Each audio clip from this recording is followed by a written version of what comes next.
Greetings, everyone. Greetings. Welcome to Progressive Discussions. It happens to be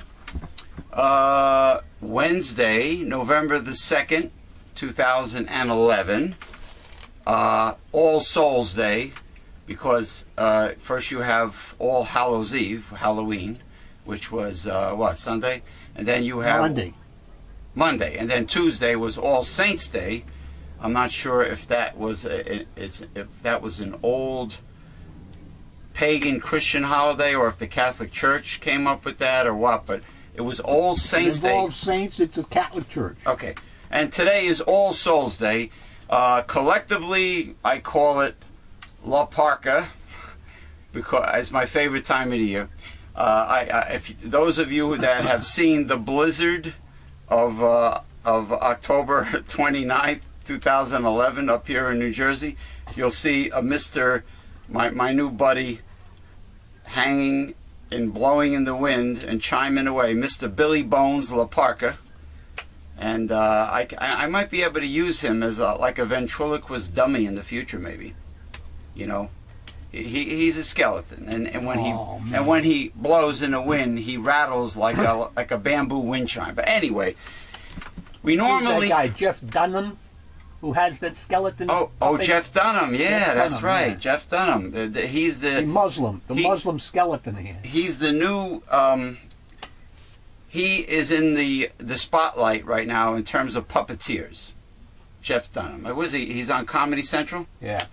But anyway, normally we do Progressive Discussions on Saturdays, Saturday afternoon, usually give or take, usually around 2 p.m. Eastern Standard Time. But because of the blizzard of October 29th, 2011, the blizzard that because of from the weight of the snow with the weight of the leaves on the trees caused many trees to topple and branches, and power lines went down and people lost power here in northeastern New Jersey. Including me.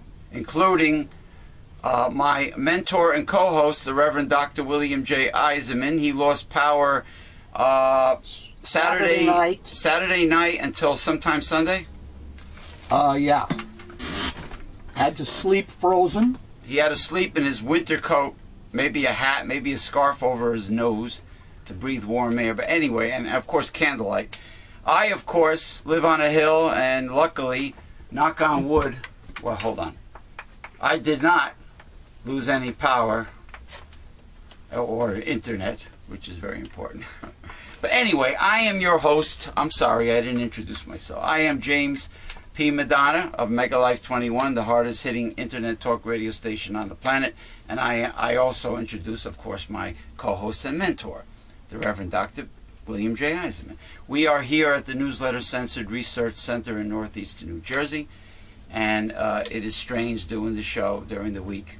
This is Wednesday. Okay. It's all over. I mean, maybe some people still... I would say most people got their power back. Everything's back to normal. No. No, not yet? No. Connecticut, New Jersey. Wow. Upper New York State, New York, maybe? Yeah. Millions. There was a million still out. Millions still out. Wow. Well, anyway, this is my prop. It is a Blackthorn Irish Shillelagh, weapons grade, imported from Ireland. I say that every week, but for those newcomers that are just, viewing us for the first time, they might not know what the hell is that guy waving around. What the hell is that stick? See, there's the shamrock. All right, now, it's a prop. It has political meaning, plus I like to wave it around to help me emphasize certain things.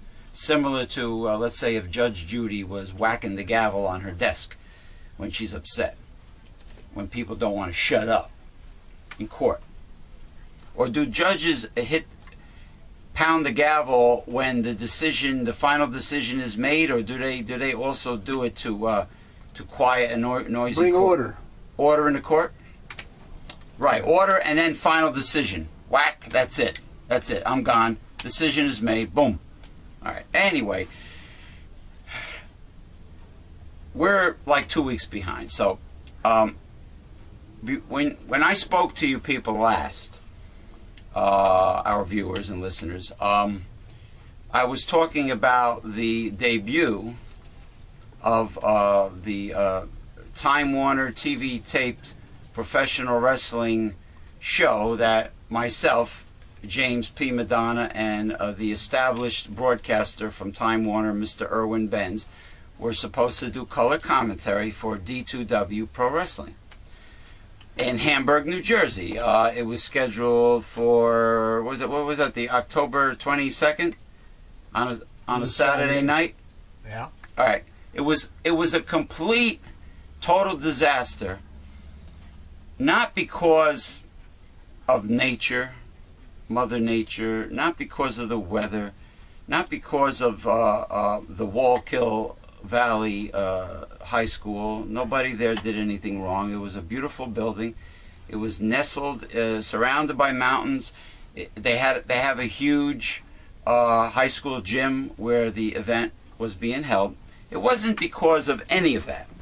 It was because of a very disrespectful, rather unbalanced co-promoter, the co-owner of D2W Wrestling, the Jersey Devil, along with his partner, even though his partner got stiffed in the past by the Jersey Devil, and his partner, Mr. Frankie Flo, the king of Lucha Libre, told me the whole story, what happened.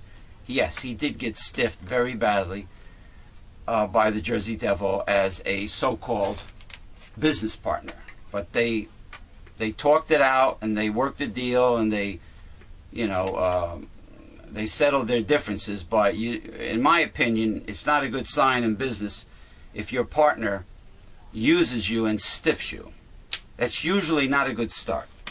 Anyway, they're co-owners. So what happened was, long story short, of course you remember my dilemma with East Coast Professional Wrestling and its owner, Gino Caruso, and also Andrew Anderson was involved.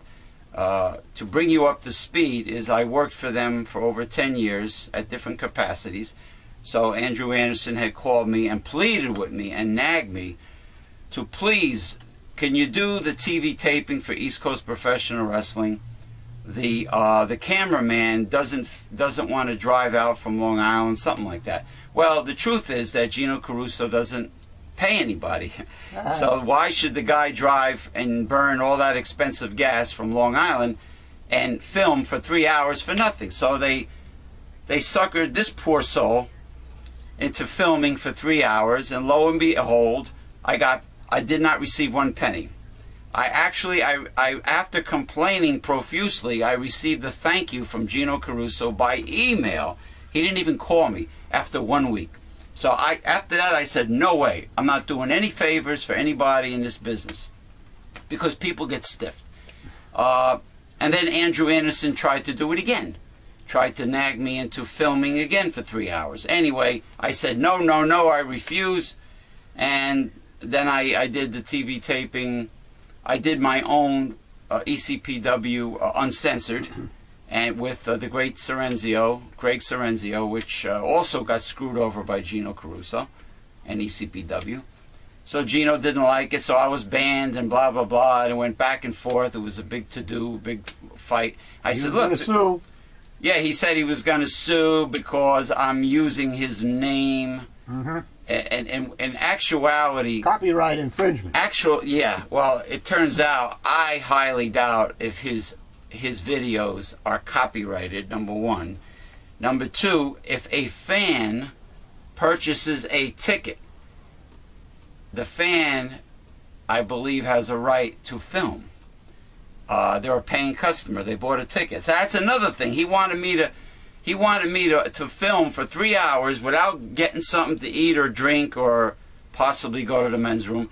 Stand there with the camera for 3 hours, not get paid, plus buy a ticket. That was fucked up.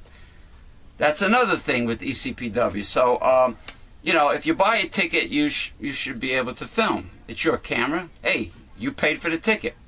Now I'm done with that. So even though Gino does have probably one of the very best professional wrestling schools on the East Coast. I have to give him credit for that.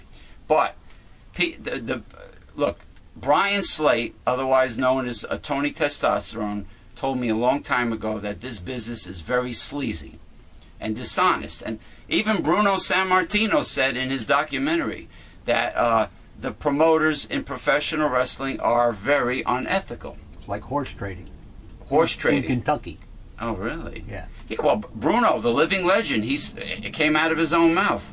If you don't believe me, watch the documentary. It's outstanding. Anyway, people get stiffed. Another famous pro wrestler, she's like a bodybuilding champion, Melissa Coates from Georgia, posted on Facebook that she was booked to do an event by a promoter down south. She was ready to get on the plane to go to the airport, but the promoter never sent her the deposit, didn't send her any money.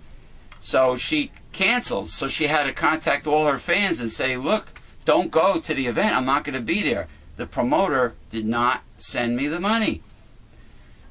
I mean, and then I heard a story on her posting that I don't know if it was that promoter or another famous promoter that has a tendency to skip out the back door early before the event is over, so he doesn't have to pay anybody. But anyway, a promoter suggested to Melissa, look, get your money up front at least 30 days in advance before you commit to an event. And this promoter also, I bucked heads with him because he feels that despite protesting, that there will be plenty of people that will cross the picket line and be a scab and work for chicken feed wages or work for free and be a sucker and a slave. He feels that enough people will cross the picket line.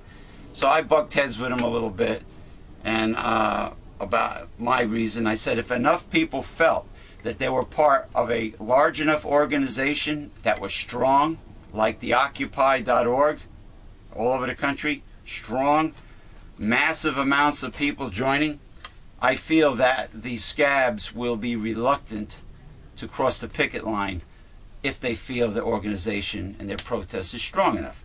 Now, getting back to D2W, all they had to do, we were scheduled, myself, the Renaissance man Can Create, who entertains the children, we had an agreement with Frankie Flo that I offered them the opportunity to be on Time Warner Cable, Access Channel 23, okay, in Orange County, New York, and they also cover the entire Hudson Valley, New York, Rockland County, and soon to be New York City, all of New York City.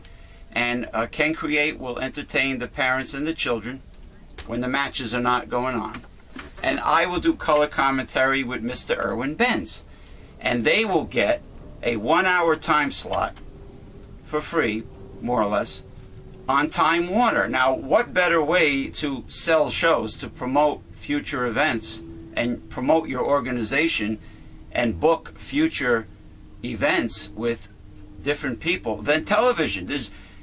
Look, there was a documentary about professional wrestling, the history of professional wrestling, and they said that in the old days it took several months to make a celebrity, but with the invention of television it takes like about 2 weeks. So television is the perfect opportunity for independent circuit professional wrestling promoters to promote their organization and to advertise and get people to come to the events, buy tickets, and to sell future shows to other buildings, whether it be fundraisers or not. So we offered this opportunity, and all that Time Warner, all that my friends at Time Warner asked was that D2W at the beginning, you know, it's a small organization.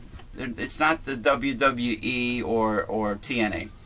All they had to do was supply food and gas money for the Time Warner personnel. That's all they had to do. And I told Frankie in email, I told Mr. Frankie Flo several times over the course of a few weeks before October 22nd, please call Irwin Benz. Please touch base with him. He wants to speak to you on the phone to talk about the TV taping. He wanted compensation. He wanted assurance of at least food and gas money at the beginning. And then as the organization grows, we expect compensation. I'm not going to work for free, especially if the arena is packed with fans and they buy tickets for like whatever, $10, $12, $20, whatever. If the promoters are making money hand over fist, I want to be compensated. Ken Create wants to be compensated. The Time Warner crew wants to be compensated, and rightfully so, and Irwin Benz. So we're putting them on TV. We're giving them a 1-hour time slot. So what happened was Irwin did not receive a phone call from D2W to confirm compensation. I mean, compensation, big deal. All they had to do was go to a pizzeria and get several pies made, or go to a Chinese takeout, or go to a friggin' Burger King or McDonald's. It wouldn't set them back that much if they were hurting for money, you know, and gas money. But no, Time Warner, Irwin Benz never received the call, despite all the emails I sent to D2W, in this case to Frankie Flo.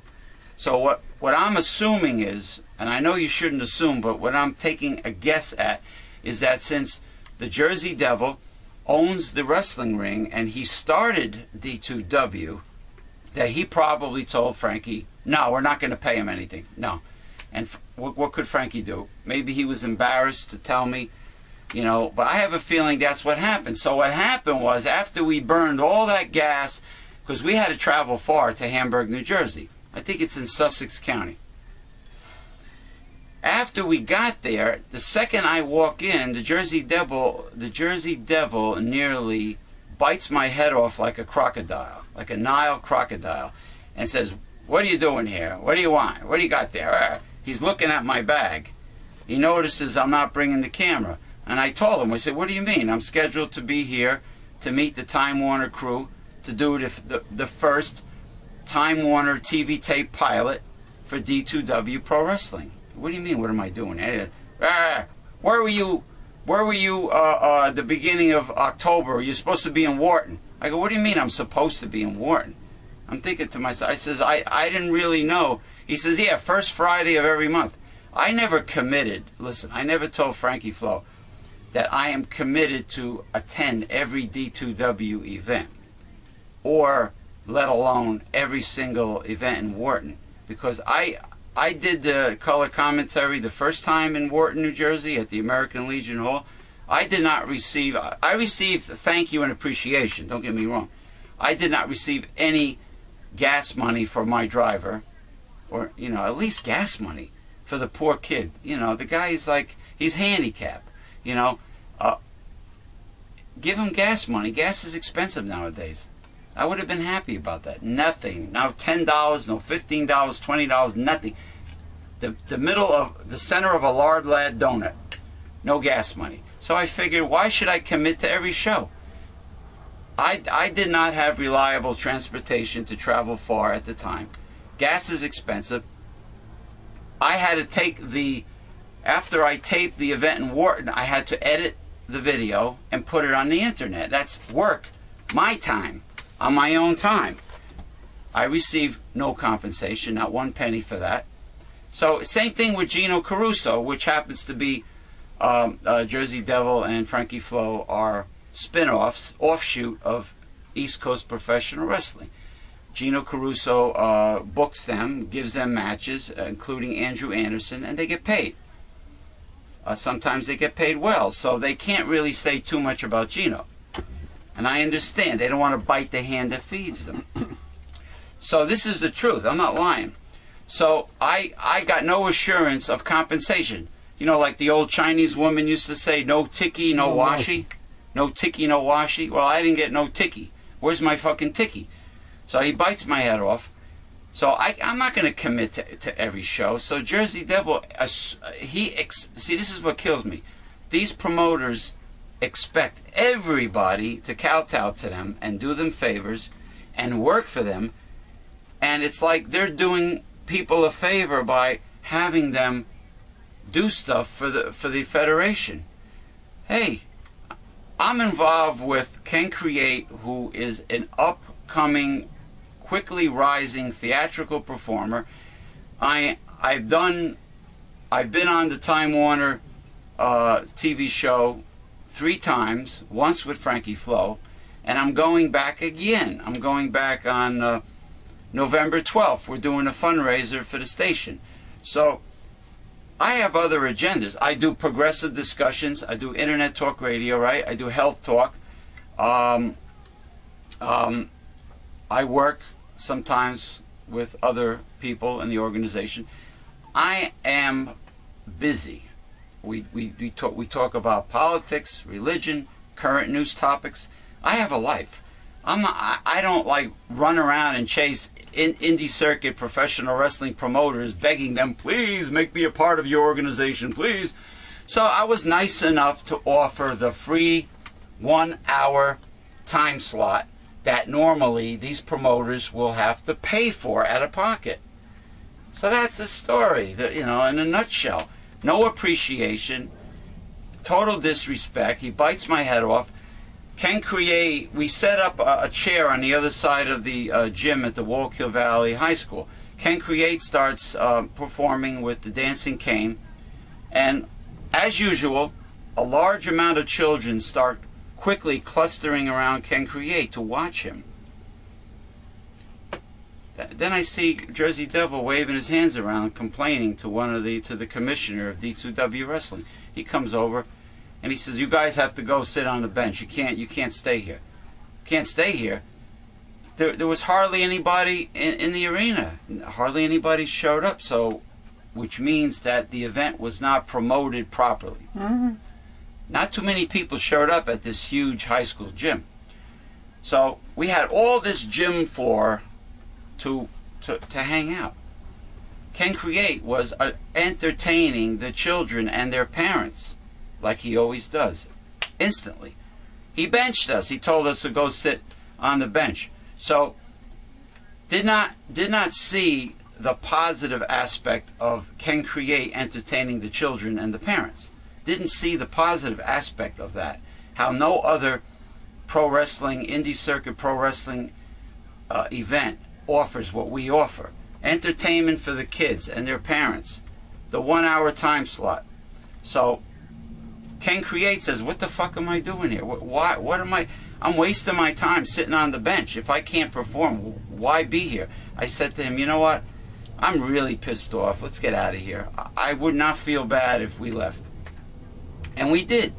There was no sense. So not even a few seconds into the first match, we left.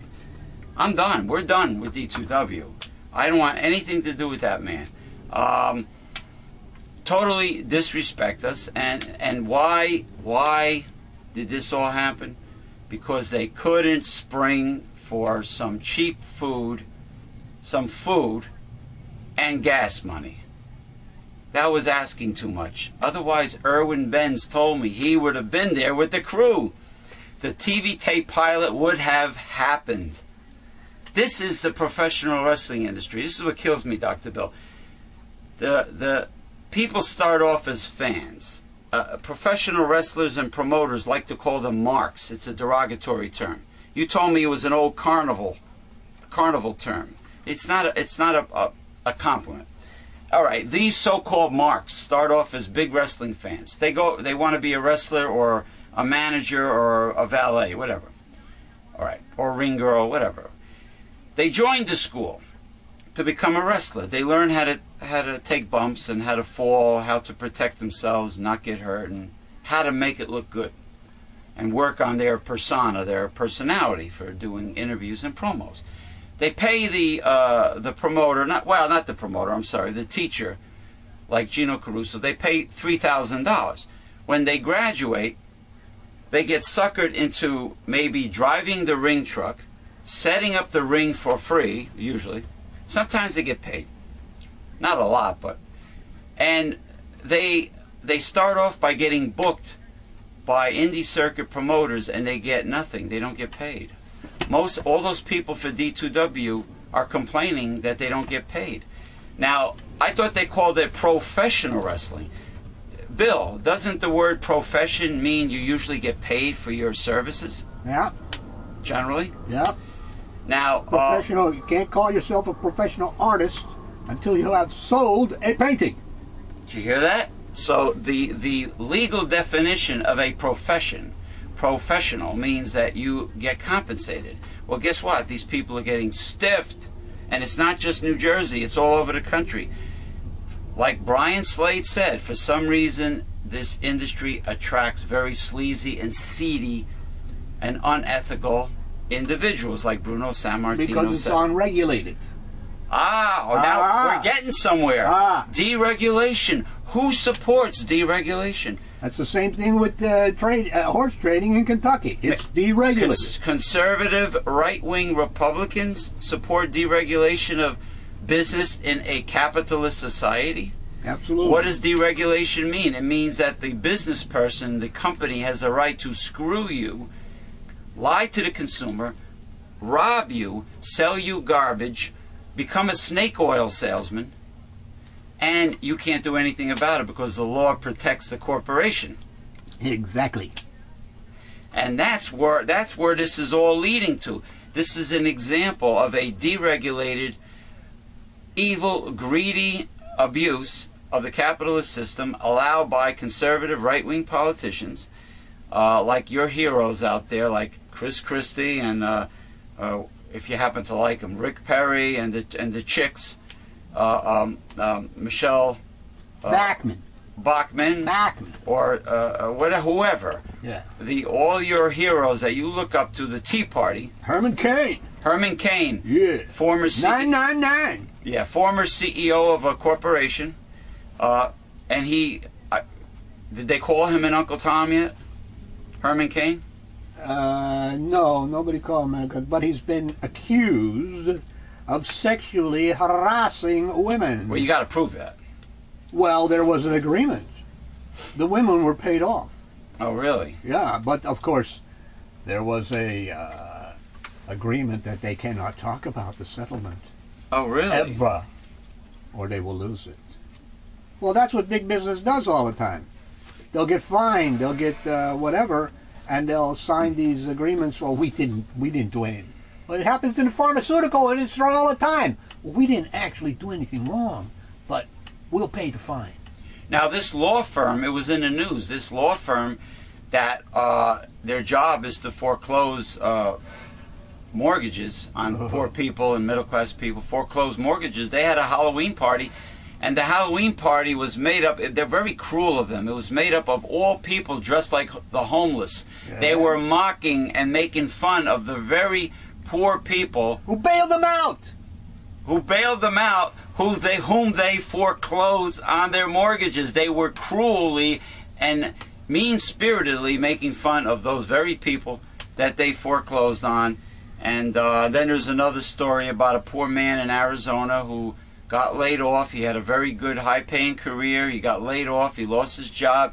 He ended up working for minimum wage, and lo and behold, poor guy got cancer. And the state of Arizona said, you're too wealthy to receive welfare because you get minimum wage. And of course, he did not have the health insurance to pay for his cancer treatment. I don't know what happened, but Arizona turned their back on this poor guy, and it doesn't surprise me. Did he have brown skin? Jan Brewer. No, he was very white. Oh, geez. He was very Caucasian, Dr. Bill. Very Caucasian. Very interesting. Yeah. Now, another example of the horrors of capitalism controlled by conservatives. I was interviewing somebody who worked for UPS, United Parcel Service. And he worked at the Meadowlands Hub in Secaucus, New Jersey. And they treat their employees like shit. What they do is they start them off with $8 an hour, only about 4 hours work. It's part-time. But because they receive full-time benefits, because they're in the Teamsters Union,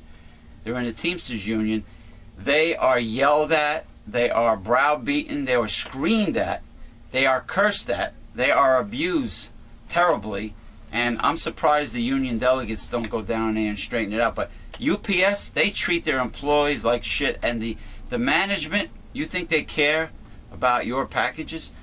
This man has seen many parcels smashed because of abuse by management saying, go faster, you're not going fast enough, unload the truck. They're preoccupied with speed, unloading the truck. They don't care about getting your packages, your parcels to your house safely and intact. Oh no. Tons of packages were smashed. The management did not care the least bit about your packages. Just said, hurry up, unload the truck, and cursing at the poor people. Why? Because, and there's no air conditioning. So in the summer, it's like a steam bath in the trailer. And in the winter, it's like an ice box. They're freezing. It's like, and they're like yelling at them. Why? Because they have to pay for full-time benefits because of the Teamsters Union? Poor babies are not making enough money. Also, did you realize that the United States Post Office delivers 25% of UPS's parcels? Because UPS won't go to some out-of-the-way destination to deliver a package. Oh, really? Oh, no. Use the good old United States mail and then try to put the United States mail out of business. Yeah, like I keep on reading that they're trying to shrink. Well, conservative right-wing Republicans and conservative sellout traitorous Democrats, they want to shrink the United States government and all its programs down to nothing. They want the poor to die off. Chris Christie's doing a commercial for some, I assume, Republican senator running for state senate in New Jersey, and he's saying that let's finish the job I started by voting for this Republican senator. When he says finish the job he started, what he probably means is he wants conservative right-wingers to totally take over Washington completely, lock, stock, and barrel, so he can take away all government programs, take away all welfare, except bailout ones, all soup kitchens, and have the poor die and starve to death. And when you get sick, you die because they don't want to give you health care. But accept your tax dollar to go for Wall Street, bailouts, welfare for the rich. And in reality, if a company shoots themselves in the foot and goes belly up, well, they're supposed to die. But oh no, the conservative Republicans want the little guy to die off. Now, before you start reading the articles, you had what I've done is I've created, and I'm proud to say, two brand new playlists. One of them is called Censored on Demand Archived Classics, where at the click of a mouse you can listen to any one of the past classics readings by the Reverend Dr. William J. Eisenman. Somewhat like audiobooks. Right. Like they for people who don't read too well. Right. I don't read too well, I never thought of that. There you go. The people that are legally blind, that have Braille on their keyboard, that can navigate on a computer. Yeah, or voice. Yeah, audiobooks. Yeah. Like the time George Costanza on Seinfeld was too lazy to read a big textbook, so he went to the version. He went to the store for the blind and got the audio version. That was fun, actually. And then he heard that the voice sounded like him. It was like, I can't listen to this. This sounds too much like me. But anyway, it allows you. I don't think I saw that one. It's funny. They call it video in the industry online. They call it video on demand. Well, this is censored on demand archive classics, and you can listen to it over and over if you happen to get interrupted, or you happen to, they say you have to listen to something or read something several times before you absorb everything, because sometimes your mind might drift, or you might get interrupted and you won't get the whole thing.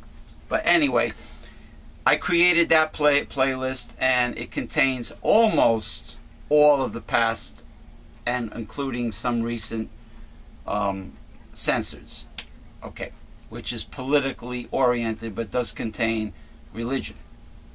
and current topics of the time. Then I created another brand new playlist, which I'm very happy about. It's called, it might be even in some ways more important than the first one.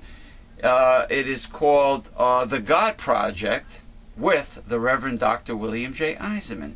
And it contains 100% of every single God project that the Reverend Dr. William J. Eisenman ever created and ever recorded on audio.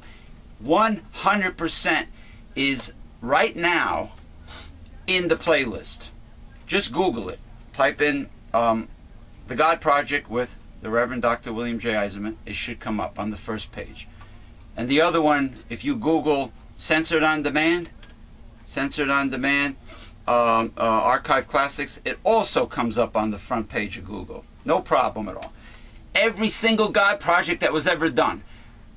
Find out, learn what the Bible really says, not what right-wing fundamentalists, counterfeit Christian phony balonies tell you what the Bible says. Yeah, remember some of those early God projects were never written down.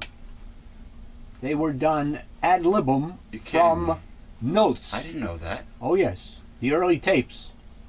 It proves more talent from Dr. Bill. It proves more. I mean, Jackie Gleason style, totally ad libbed. How about that? Just like we do here on Progressive Discussions, which happens to be Progressive Discussions, I believe, number 91. I believe it's number 91. I could be wrong, but I think that's what it is. But anyway, Dr. Bill, you had told me that there's a very special reading of Censored that is on in that playlist right now called The Political Misuse of Christianity. Yes, absolutely. That's one of those ad libums, and really? it is a actual history of Christianity from the early church of, after Jesus, and what happened and what it became, and up to Constantine and the councils of Nicaea and etc., etc. How we got Easter, how we got Christmas, how we got Christianity involved with the Republican Party. So it ties in the Bible with politics, past, present, and future. The political scene that we had in the past and that we have today is still applicable. It ties, that one reading ties in with the Bible. Now maybe it might be a good idea to do political misuse of Christianity revisited. I'm thinking about it. As a new censored issue for the future. I'm thinking about it. Because it's that valuable. That important, yeah. Now, aside from, would you consider that to be one of the top few censors that you've ever done in terms of importance? In terms of being able for people to get the idea of where true Christianity went and what became traditional Christianity. You see, where they split, how the split occurred, how it became entrenched with our politics of the day throughout the Roman Empire, the Catholic Church, those beginnings, and what happened to that little church that was the actual Christians. Interesting. Very interesting. So it's probably the most comprehensive and complete censored reading. Well, it's something that everybody who comes around and says, "Well, I study the Bible. I went Bible study and etc." Hey, they don't know any of that. And what about conservative Republicans who say that they're real Christians and that because you're a progressive liberal, you are wicked and you are a sinner and you're going straight to hell? Baby killer, secular humanists, and you're going to hell in a handbasket, and they need to save your soul, and you need to become a conservative like them, otherwise you're damned. And in other words, they represent God. Yeah. Yeah, sure. Like some of the popes of the past. They represent God, and they're judgmental and self-righteous.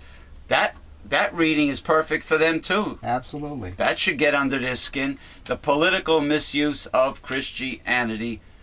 See it. Yeah, see it. Well, See it, and hear it now on the internet. It's via YouTube under Megalife 21. But I'm sure if you type in the political misuse of Christianity, well, just go to your home Megalife 21. You don't even have to put commas, Dr. Bill. You know, when you do a search, yeah. I did an experiment. You don't have to put the commas. You Google's just go, so good. Yeah. So good. You don't even have to put sometimes you don't even need the www. It just goes right there, man. It's no commas, just political misuse of Christianity. It's all on the Megalife 21. It's all on the homepage, isn't it?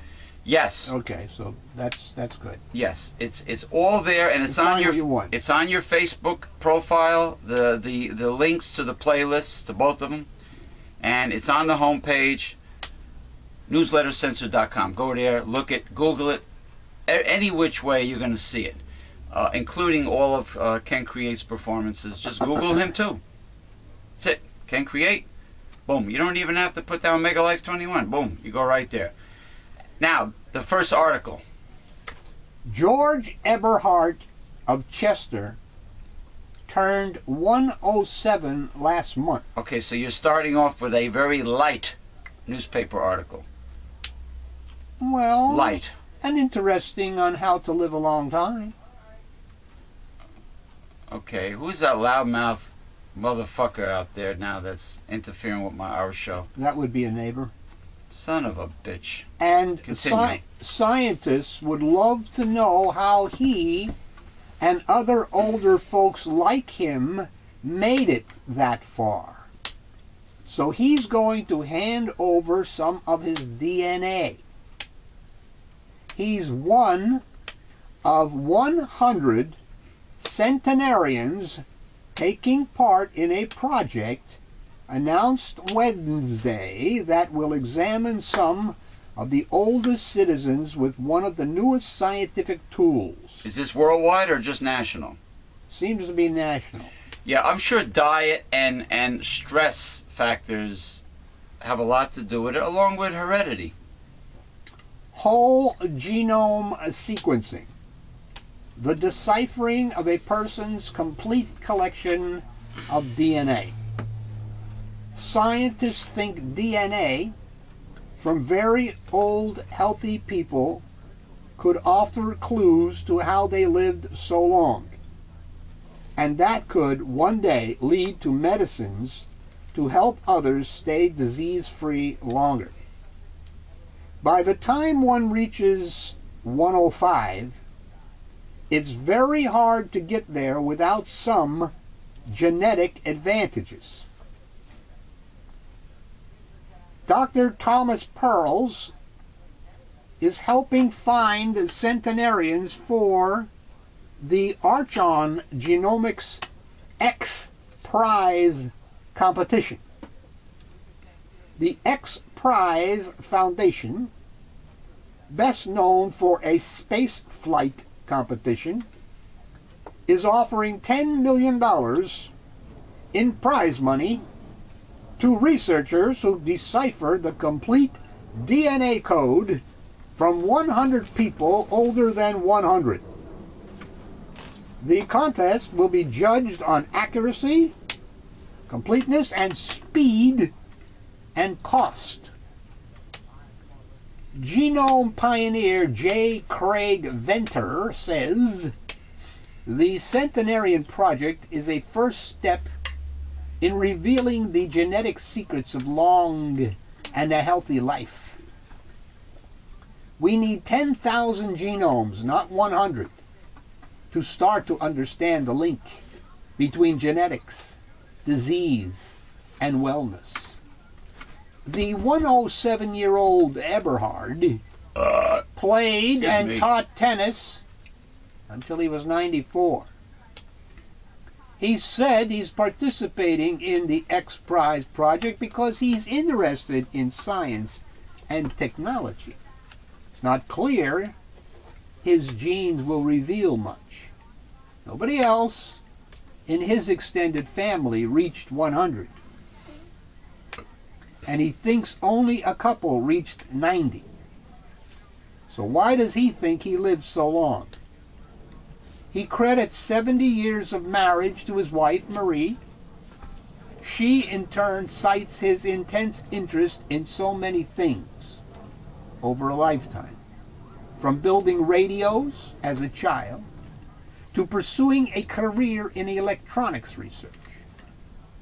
But scientists believe there's more to it than that and want to use genome sequencing to investigate. We saw no mention of food, booze, you know. Some say a shot of brandy, a glass of brandy or red wine. Oh, well, that helps. I think a red wine, which is rich in trans-resveratrol and oligomeric proanthocyanidins, not OPC. As much as a capsule. What? Not as much as a capsule. And besides, well, the capsule, not as long as it's 95 or to 97, standardized, at least 95% standardized OPC, oligomeric proanthocyanidins per capsule. I would assume that would have a much higher ORAC score than a full glass of Burgundy wine, even though the Burgundy wine is more fun. New study has just shown that alcohol, less than one drink. I like Shiraz. Less than one drink a day. Yellowtail, Australian wine. Go ahead. Increases your risk of breast cancer. Increases? Very much so. Oh, really? Well, in other words, people that have a drink a day. Less than. Less than.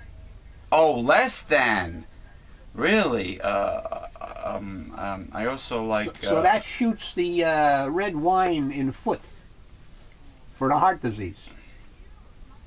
So what they're saying is alcohol itself, no other ingredient, increases the risk of cancer.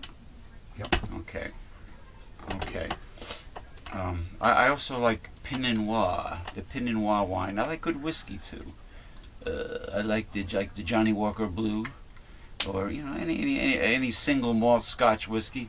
I Jameson's Irish whiskey. Well, ale, beer, Guinness, a microbrewed beer, like Yinling, or well, Sam Adams is a little pricey, but I love the ales and beers of Great Britain and Ireland, and I just want to say hi to my buddy Red Rooster over on Facebook. He is a beer connoisseur. He is a beer and ale enthusiast, and I am part of his beer lovers group. Oh boy! And good beer, not cheap crap, not Coors and Budweiser. I mean, good microbrewed, old world quality, handcrafted, whatever the fuck that means, handcrafted. Anyway, he's also a part of my Facebook group called The Meal Ticket, spelled M-E-E-L, which is the Persian clubs made popular by the Iron Sheik. It is an ancient form of exercise, the most ancient and the most effective form of all-around body conditioning. And the Red Rooster, let me salute Red Rooster with the shillelagh. He's originally from Rhode Island. Okay, go ahead, continue. The just released non-partisan Congressional Budget Office's report on wealth for the last 30 years confirms it. The trickle-up theory is a magnificent success. Definitely. Just as common sense and human nature would suggest. Well, trickle up also means pissle down, doesn't it? Get it? Piss down on the little guy? When you shower the wealthiest 1% they shower with you. huge tax breaks, With urine. It keeps the wealth for itself. Bingo! Bingo, urine and scat. That's what you get coming down from the fat cats. The report confirms that the top 1% had its income rise 275% over the past 3 decades, compared with around 40% for the rest of us.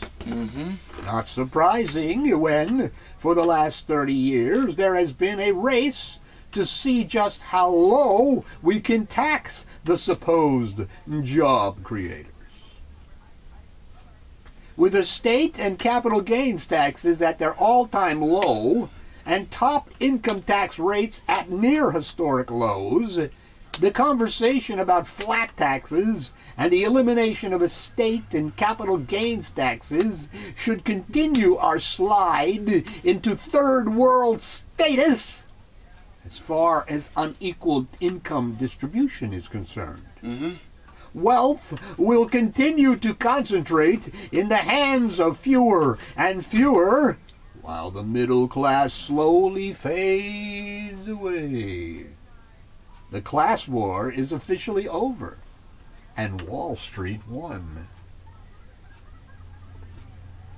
Yeah, and you got these people trying to sabotage the protesters, trying to make them buy permits to exercise their First Amendment. Oh, wait a second. To exercise their First Amendment rights, like Mayor Bloomberg of New York. The copies went in and confiscated all the heaters so that they would freeze their asses off on Saturday night. Isn't that theft?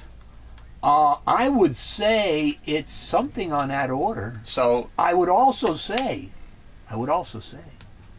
that behind that has to have been a death wish. yeah, but does that mean that the law? Are the cops criminals? Does that mean? I was just going to say. Are the cops criminals? So does that mean the law is above the law? No, Because- the law is for those who make the law. And for those that make the law, are they perhaps bought out by the fat cats, by Well, that's the how they make elitists, the law. by the elitists? Yeah, that's how they make the law. And would you also say, Dr. Bill, that this sounds a lot like political corruption that you would see in a third world country? Oh, absolutely. Okay. Absolutely. I mean, we have a constitution in this country. It says that we are allowed to assemble to state our grievances to our government. They have no right to confiscate. Doesn't say we have to get a permit. They have no right to steal people's heaters. Absolutely not. And are there lawyers that are on the side of OccupyWallStreet.org? I don't know in reference to that. There should be, that's for sure. A case can be made, I'm saying, a case can be made for the fact that in doing what they did could have caused people to die. You know, I'm going to look for, if you find this article online, I'm going to look for it, and I'm going to post it. What I usually do is I usually post these Occupy Wall Street articles and these anti-little guy article, you know, these online articles that are that come from the elitists to try to, you know, to sabotage this protesting plan. What I do is I post them on the Mega Life 21 newsletter censored Facebook page, but I also post them on Gary Knoll's page. Yeah, I see that. Because sometimes Gary Knoll gets political. Sometimes. Oh, he's doing it often, right? Why, certainly. You go to the Progressive Radio Network, there's a lot of shows. But this is my beef. A lot of the, I mean, Gary's got several hundred members, naturally. I'm sure he would have thousands if Facebook would allow him to. But not that many people get involved and post comments underneath these videos and articles, mostly videos. Like Michael Moore speaks to the Occupy, you know, in some city out, you know, out west or whatever. Michael Moore. That's why we're in the problems we are. Nobody gets involved. Nobody has anything to say. They don't know except anything. for the same couple people. Yeah. Me and maybe two others. Bennett on my page. Bennett is Zaraf or whatever. His But name does is. he comment? Oh yeah. He comments on your stuff, never on my stuff. Your brother never replied to me. No. He joined. This is what kills me. People want to join your friends.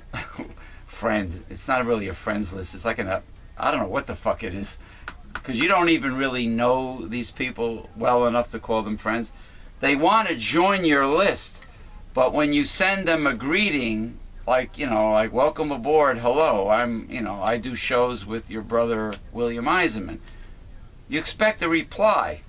People are weird today. I'm really. Well, he attended a tea party. You know what? I'm glad you know what? Maybe he didn't reply because he's like one of those conservative right-wingers that really doesn't want. Well, he's not that. He's the progressive view to get across the win. He's a dupe. What's he's a dupe? dupe? A nincompoop? A mark. Oh, a sucker? Yeah. What you're saying is he's one of these middle-class lemmings. He's a lemming that believes in the Tea Party bullshit. He probably fell for a few items on the agenda of the Tea Party. You know what? People like him inspire. I don't know about Dr. Bill, but they inspire me to get more, to present more exposés and to get more ferocious in defending the Bible, God, and the progressive liberal movement. Wow. And the truth, the real hard-hitting truth against the forces of evil. The devil's economics. That's what this is all about. It's the devil's economics.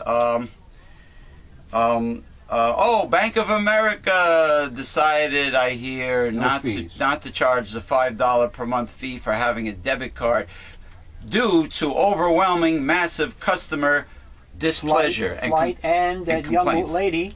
That young lady who collected well over 300,000 signatures on her petition. Yeah. Oh, speaking of devil's economics, and you're going to love this one. I don't know if you have an article, but you know all those on the East Coast, if you happen to live on the East Coast, you know when you go shopping, you see those big donation clothing bins for clothes and shoes? Well, the company behind installing and collecting those charity bins, they were caught making profit off of your donated shoes and coats and jackets and sweaters and shoes, or what I said that right, and clothing. They're, instead of donating it to the poor, they're making a profit off of your donations. And and they didn't want to. They were like, when the media approached them, they were like Jackie Gleason, you know, humming. Ralph Cramden. Shame on them, the greedy bastards. Shame on them. That's your capitalistic system. The Salvation Army, they do the same shit. They turn around and sell your donations. I will not donate. From now on, my unwanted clothing and shoes will go directly in the file of G, the great filing cabinet known as G. Garbage. Well, there's this Fuck place. them. Why should they make profit off of my donations? There's this place Capitalist in bastards. New York. Yeah. Actually, there's a couple places. No, it's dishonest bastards. It's New York. You can take your clothes, and they will give it to those that really need it. Directly. Right. And they also, I'm not this going to other drive place. to New York. There's this other place that you take anything that you don't want. Yeah. And you take it there, and it's for like artists and people who do crafts, and they go there, and they can take anything they want, and it's for free. Anything that they would need, like say to do a painting or something of that nature, and if it's there, it's in a bin, and you take it. That's what you need. Not these people making a profit off of your stuff. It's terrible. Huh? It's like when the United Way got caught. The guy that was running the United Way that time, stealing money from the United Way that donated, and this bullshit about, 40% of the donations have to go to administrative costs and fees. Bullshit. Well, that's what's happening there. That's what's happening right now. It's not our problem. If I'm donating to the United Way, it's not my problem if you have administrative fees and costs. Yeah. Well, that's what's happening right now in the the health insurance business in America, it pays over 30% in administrative costs. Medicare pays 2 or 3. And yet they're making this big deal constantly about how efficient privatization is. It's bullshit. Privatization is a fiasco. It is time proven not to work. It's crony capitalism, and all it is giving a, like, remember I told you back in the 90s when ISPs came out of nowhere. I kept asking myself, how come no one ever asked me if I wanted to be an ISP? It's true. Because I wasn't a friend of somebody up there, you know. Crony, in other words, crony capitalism, I wash your hands and you wash mine. And then when I get elected, I do you some nice big juicy favors. Mm-hmm. Happens all the time. Does it happen mostly in local politics or big politics? All of it. All politics? All of it. Which is pathological. Exactly. And That's the devil's Wright said it. And capitalism, I hate to say it, is the devil's economics. I heard there's some really big rioting going on in Colombia, South America, too. Ooh, why? Because of the people sense fixed elections, foul play. They sense it. They know it. You know, when somebody finagles. Hold on, let me do my. When somebody. Remember Satan? When Satan was here, he was doing this a lot. He does that a lot, yes, because you know why? That's he's sending out waves. That's evil. Baby. Commands. Evil waves. That's correct. That's when he influences people with negative brain waves. That's correct. Telepathy. It's like it's like the radio waves through the air, the television. Well, they don't go through the air anymore. You mean like the outer limits? We shall control your horizontal, your vertical. Do not attempt to control your TV set. Right. As long as you open your mind to him, he can blast right in. They finagle like G.W. Bushy Boy did in Florida. Remember? Oh yeah. The finagling in Florida, and his brother Jebi. Jebi, the what the hell was the Star Wars warrior? Yeah, Jebi warrior was the governor of and Catherine Harris of Florida, and that figures that Florida would have an ancient, cheap-ass voting system with a Republican being governor. They love to cut tax dollars every which way they can. You know, speaking of that, now you're speaking of that sort of stuff. You might want to tell the people. Go to hell to Dr. Bill for President page and learn how. Well, they're not going to learn it there. But if you want to take money out of politics right now, the only way to do it is to learn to write in your vote. I bet a lot of people aren't aware that they can write. I'm sure they are not. That they can do that. They can write in their vote. You know, like, in other words, am I to understand, Dr. Bill, that if, let's say, I know what's going to happen. Let's say no independent candidates are invited to the presidential debates next year. I know it's going to happen. I know it. The media is not going to invite them because the media are corporate ass-kissing whores. They're in bed with the fat cats. So, all right. There are no independent candidates at any debate, so therefore the American people will not get to know any independent candidates. Does that mean that if you find out that there's a very strong, qualified independent candidate, that you can write that person in? Even though that person never goes to any debates, is never invited to any debates? Absolutely. Okay. And the debates are sham anyway. They never get to debate. They never ask questions that are important to you and me. They ask questions so that they can show that they are better than the other guy in some way, shape, or form. You know what I would ask? Look at Rick Perry now. That's what he's all about. Right, like Obama, when before he got elected, promised to bring the troops home, right, from Iraq after so many days, and it didn't happen. Well, it's behind time because, well, I don't know about that, but, well, he's going to bring them home. they'll be home before the end of January. Yeah, the ones that are lucky. That Supposedly. Don't get blown. There's 39,000 left there. Supposedly they're coming home, and there's only going to be trainers left behind. That's the agenda. Do the Iraqis want trainers from the United States? The Iraqis do not want the United States there at all. Then get the hell out. That's what the timetable is. But that's why they're getting out.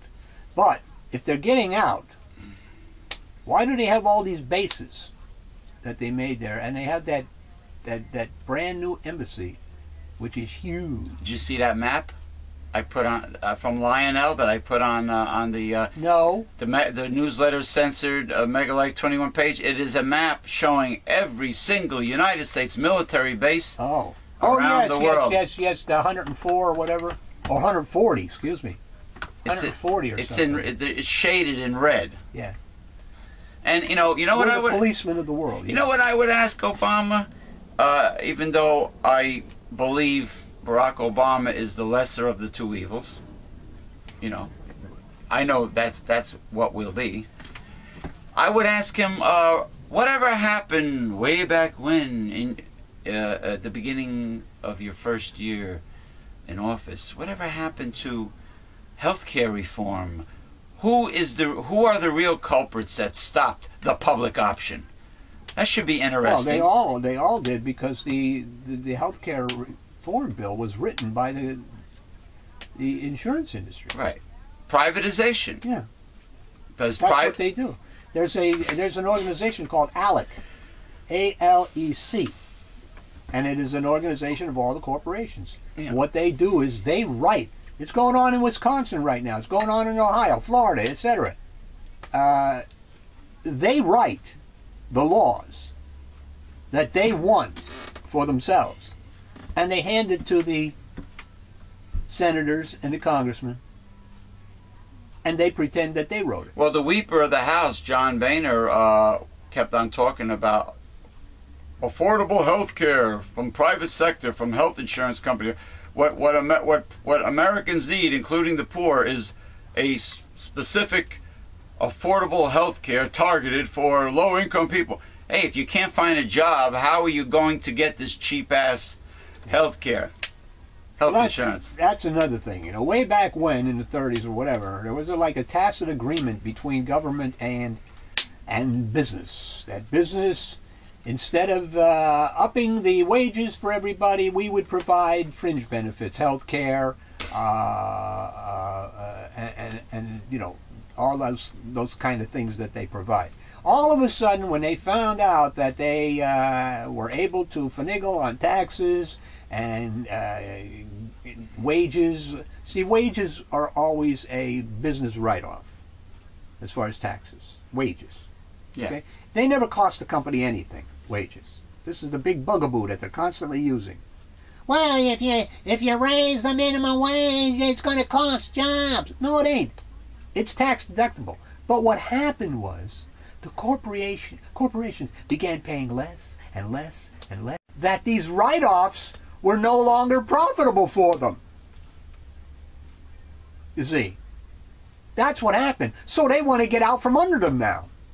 They don't want to provide health insurance. They don't want to provide fringe benefits, etc. They don't want to provide anything. No. Right? They want you to provide it. And they want you to provide it at the lowest cost possible for them. Did you know That's why they go to China. Did you know that these so-called low-cost health insurance policies do not cover very much? They're crap. They don't cover. They're crap. They only cover, I think, $1,500 or $1,900 for the year. What the hell was that called? If you get a problem, there's a policy that the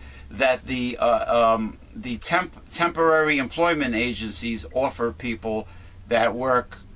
Yeah. More or less full-time assignments. Yeah, Walmart does it too. It's crap. It's crap. It's all crap. Yeah, you don't. You're lucky if you. I don't even think it reaches $2,000 for the year. I think it's like garbage. It's under $2,000 for the year. It's garbage. Anybody gets anything today.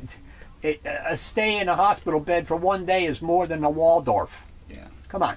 SRC. Aetna SRC is the policy this one gentleman that was affiliated with the Adecco employment agency. He was on a long-term temporary assignment, and he was working about almost 40 hours. And SRC, it was crap. Yeah. It was crap. Big fucking deal.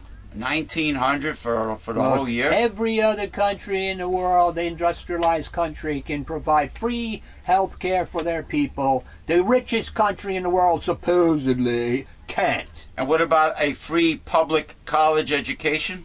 Oh, it used to be here. College? Yeah. You're like Europe. Doesn't Europe provide yes college education? Yes. But, you know,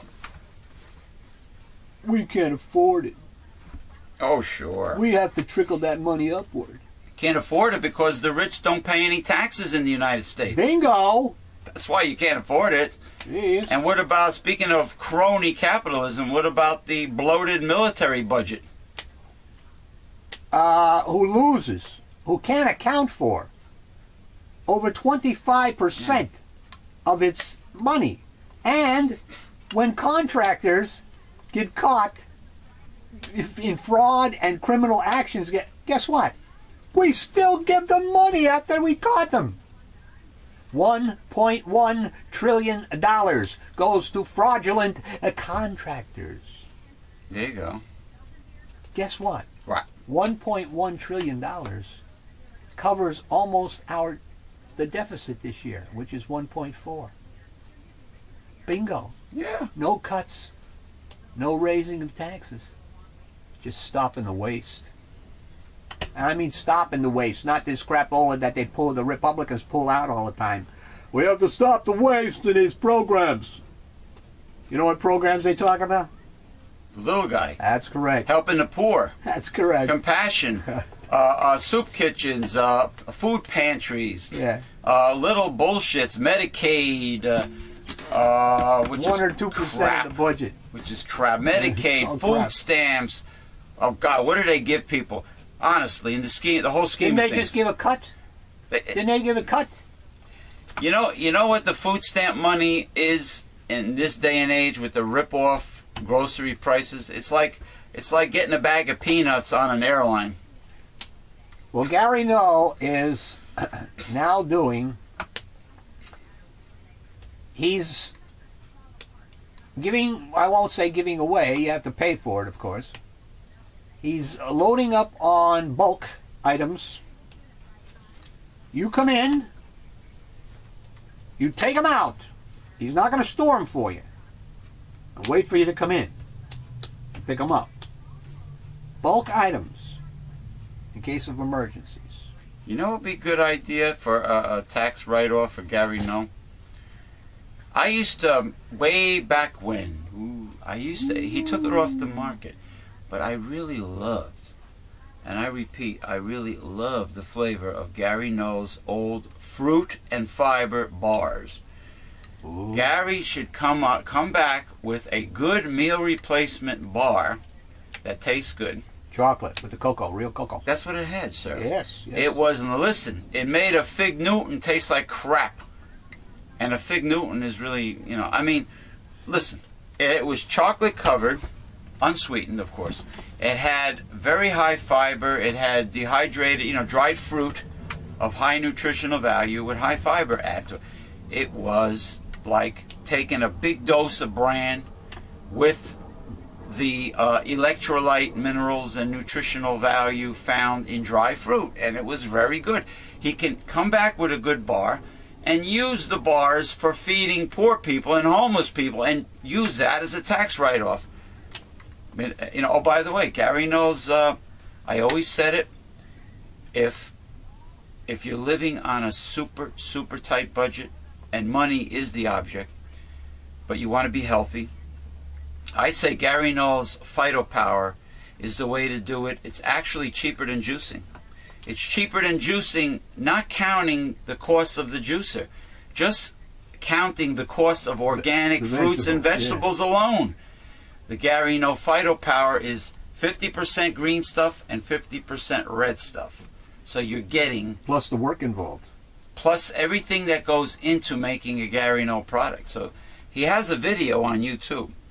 If you're unfamiliar with the super high quality and of Gary Null's products and no expenses spared, check out that video. And he's always updating and upgrading his products, and they've been recently upgraded. Yeah. But after we do lunch, after we do break, I want to talk about the Kardashians. I know they're in the news, but you know what? Talking about, now that we're on a roll about elitism and greed and fat cats and things like that, the Kardashians' mother, Dragon Lady Mother Kardashian, is perfect to bash when it comes to elitism and greed.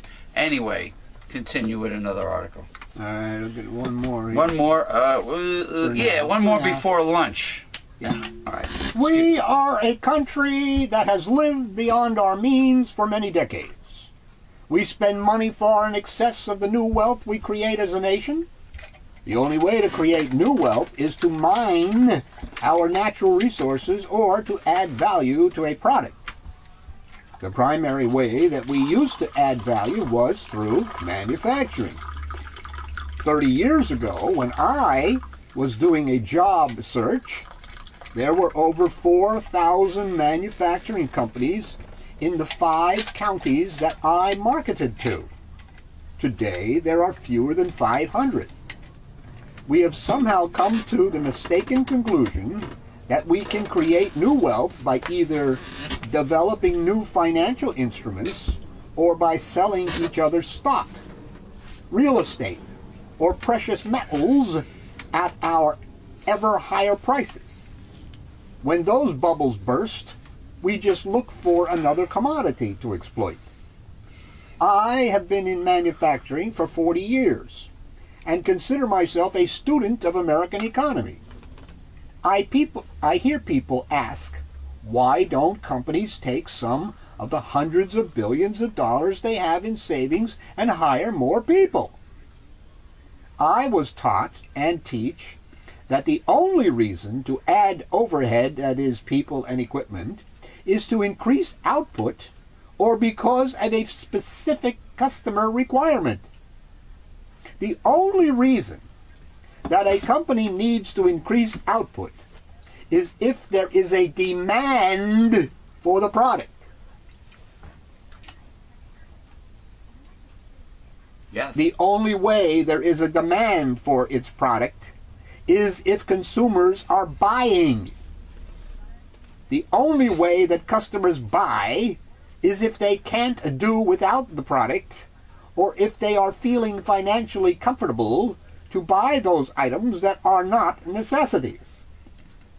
Our government must use every means available to re-energize the manufacturing sector and stabilize the housing market. We must make people feel financially comfortable, and we must start creating new wealth if we are to remain a first world nation. See? Tax cuts don't do it. Tax cuts for the rich never did, never will. Demand does it. Putting money, and how do people find the surplus cash to put back into the economy and buy things? Well, they have to have money in the pocket. The little guy, disposable income, needs disposable income, the surplus cash. The middle class and the poor have always been the backbone of the American economy. But if the middle class and the poor is broke and they can't find a job, despite the lies you hear on the news about all the many tens of thousands of new jobs that were created recently by corporations. What is with the media? These are lies. Well, the media is corporate owned, that's why. They keep, every week, they keep on mentioning the tens of thousands, if not hundreds of thousands or whatever, of new jobs that are being created now. Is this part of a political re-election propaganda, maybe to get Obama reelected or to get some... Well, I don't believe. I don't believe these new jobs are being created. They are not. In the United States. I don't believe that Obama administration has fudged the figures as did the G.W. Bush administration. If Obama administration were fudging the figures, they would not have put the Iraq-Afghanistan war, Medicare Part D on the budget. They would have lied like G.W. Bush did and pretended that all was well when it wasn't. There were no jobs created under George W. Bush. No net jobs. This is a fact. Did we hear anything about it? No. We heard about the good. The unemployment rate is 4.5. That's all we heard. That's all you heard. All right. We're going to take a break now. Reverend Dr. William J. Eisenman's lunch is gastronomic delight known as lunch, plus high green tea. We are back. As the Reverend Dr. William J. Eisenman is partaking in his gastronomic delight known as lunch, followed by high green tea, I will do promo. All right. This guy next to me, this gentleman here, this is a self-portrait of the Reverend Dr. William J. Eisenman, because the Reverend Dr. William J. Eisenman is a fine watercolor artist. And this, of course, is a watercolor painting done by Dr. Bill. You can view the entire William J. Eisenman collection by either going on the internet, going on Google and typing in Megalife 21, the William J. Eisenman collection, or going to the William J. Eisenman Facebook profile, and hopefully it is visible by the public, because they do allow you to have a free business promo page at Facebook. You're allowed one free page, which is visible to everyone, to promote your agenda, whether you classify yourself as a public figure or whether it's a a profession or whatever it may be.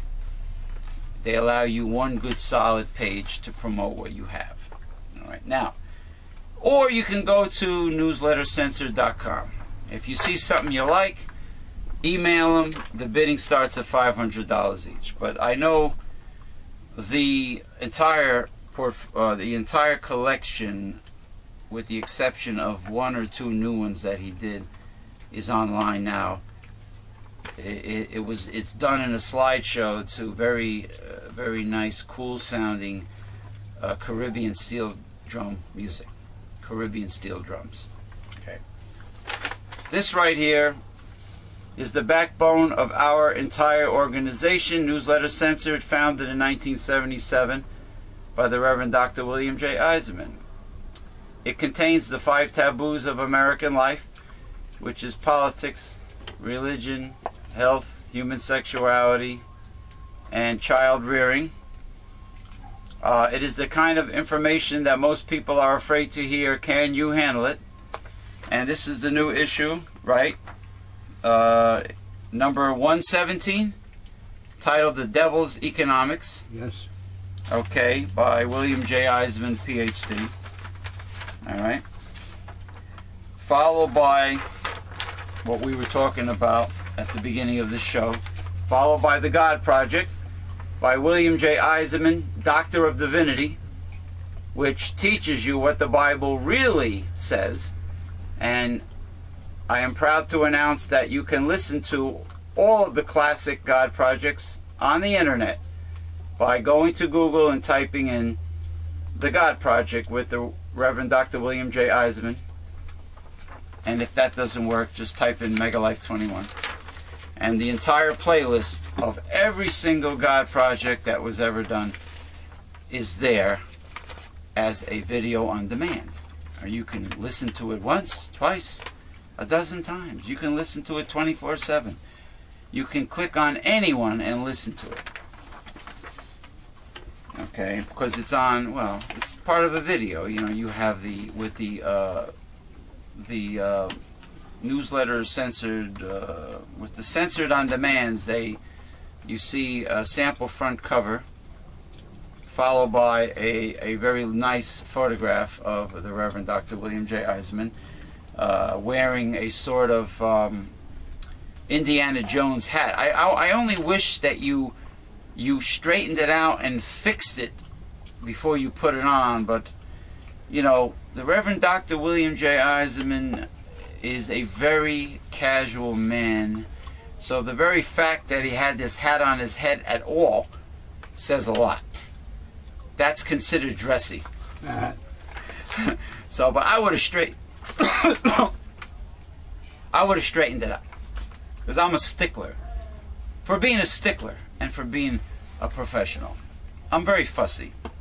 Dr. Bill, he don't care about the aesthetics. He just cares about the content. Yeah, him and his content. I see there are some assholes out here in the neighborhood blasting their car stereo. Oh, kids are coming home from school. No wonder there's so much noise.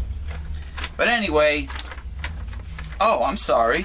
After the God Project, we have Sexuality, a Holistic Approach by William J. Eisenman, PhD.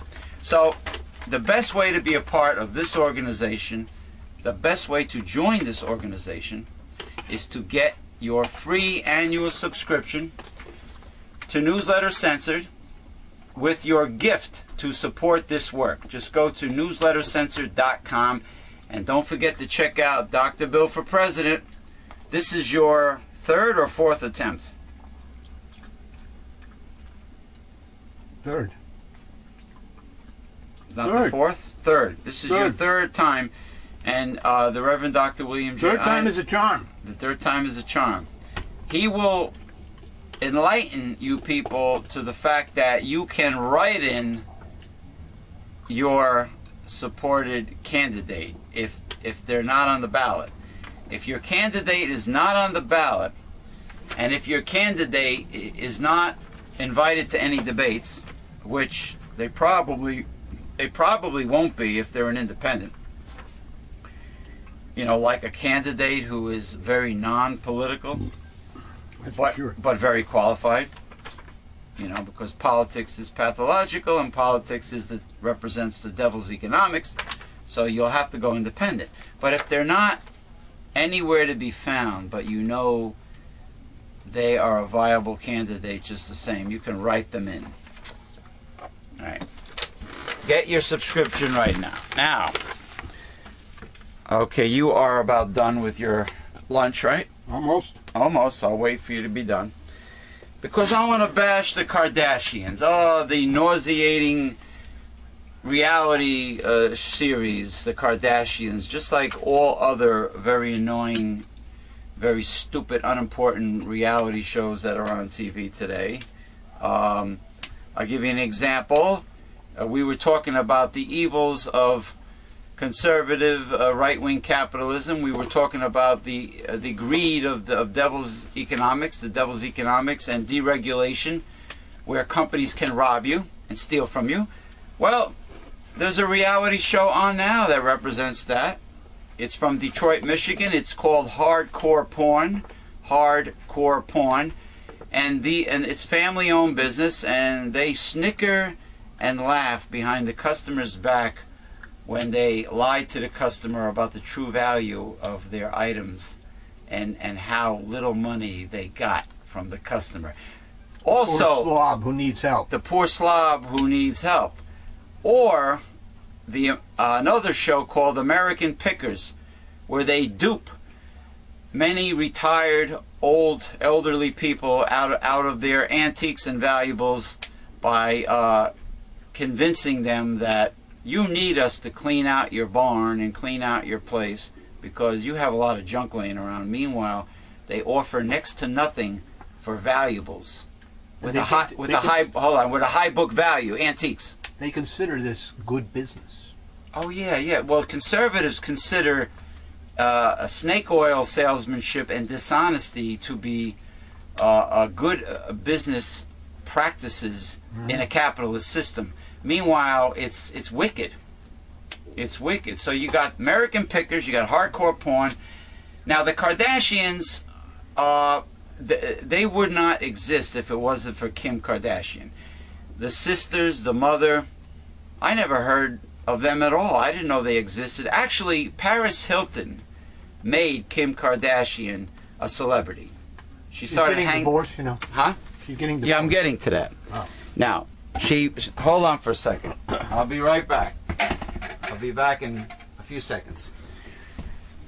If it wasn't for Paris Hilton, who's another basket case, you know, whatever they used to call them, rich, wealthy debutantes with a silver spoon in their mouth, stupid, drug addict.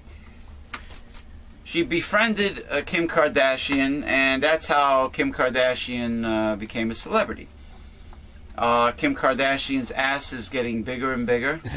And her claim to fame. I saw Kim Kardashian and J-Lo without any makeup, and they look very washed out and plain. Ooh, J-Lo. They look very washed out. And she was the most beautiful woman of the year on one of the magazines. Oh, really? What about Angelina Jolie?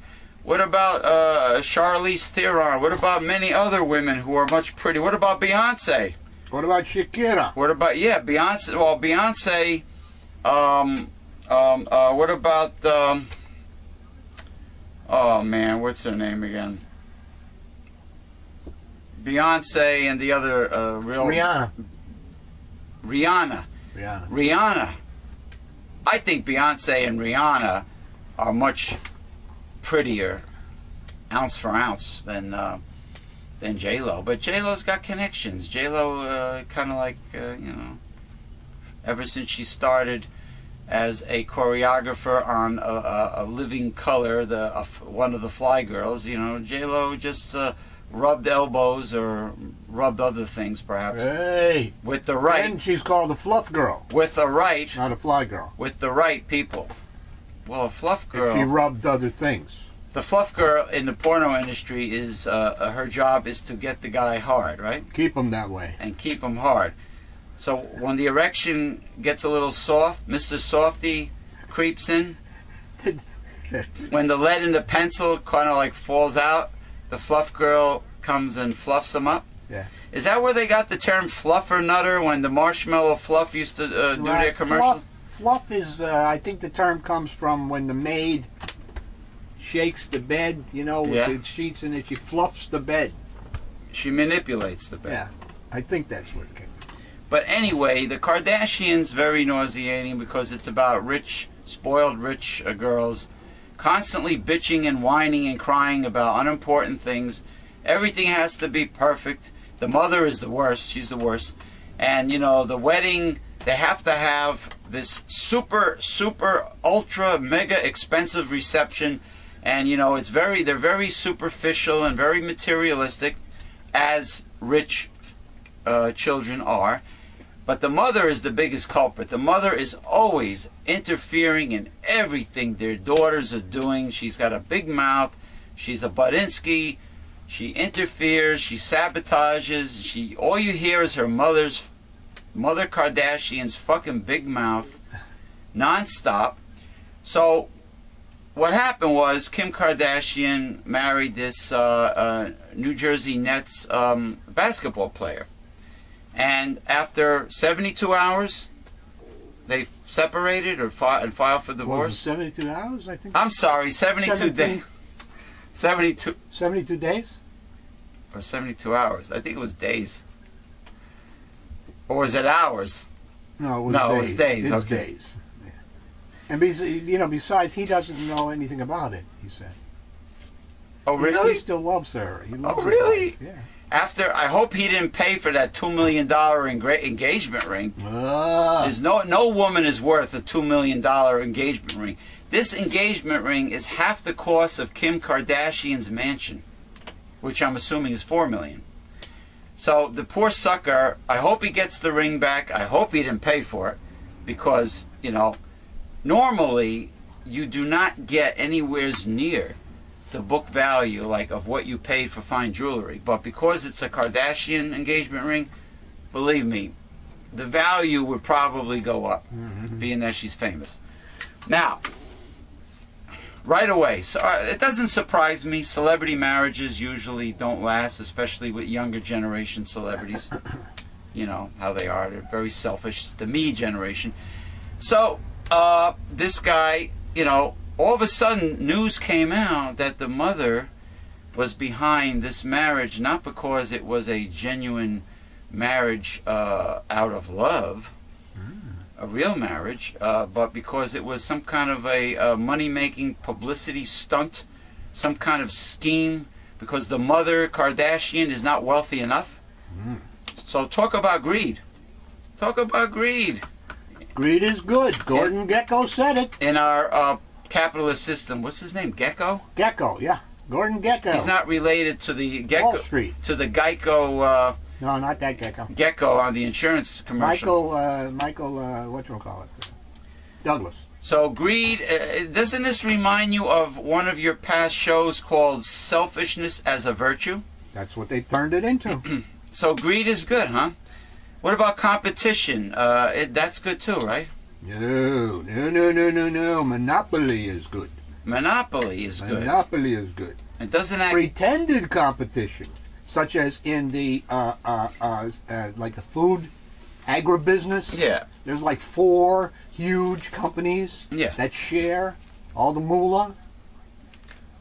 Pretended competition. Because competition is of the devil, is of Satan. You always told me that. Well, yes, competition is of the devil, but the competition that capitalists speak of, or Adam Smith spoke of, that competition is supposed to keep prices down, because the companies are supposed to compete with each other to give you the lowest prices.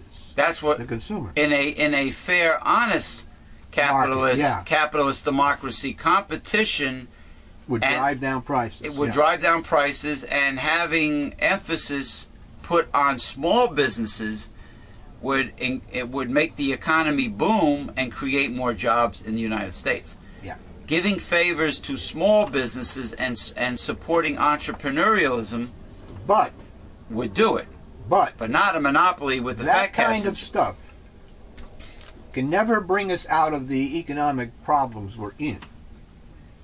Because what you need is to go back to making things in this country. That means no outsourcing. You can't outsource that way. We've allowed the outsourcing because we give them tax breaks for doing so.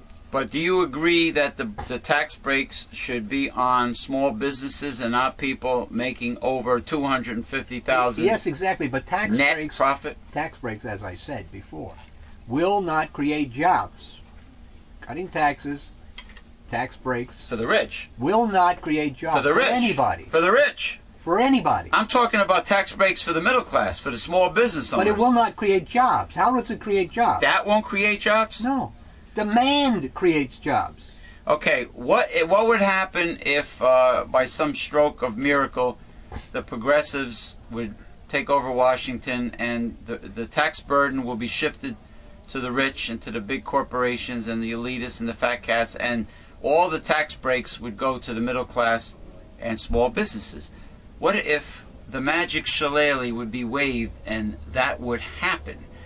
Do you still feel that the demand may not take place? Absolutely. How does demand take place? You start up a company. You sell iPads or iPoo-poo pads, whatever they are. Yeah. All right? You get money from the bank, usually. Venture capitalism.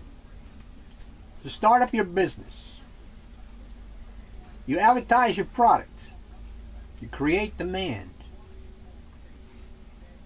Demand causes you now to hire people to get that product out to your customers. Okay. That's how you create jobs. Now, Supposing you're that little company, and I come along and say, yeah, I'm going to cut your taxes. Fine, great. Give you a bunch of breaks. Yeah. Money comes to you, what do you do with it? You got nobody buying your stuff. So what do you do with the money? The tax breaks that you just got. Either piss it away or sock it in the bank or... Maybe you invest it. But you ain't creating jobs. Because you said the jobs that have been outsourced already will most likely never come back. never come back. That's correct. So until we start making shoes in this country, until we start making coats in this country, until we start making things in this country. Manufacturing. The man said it in the letter here.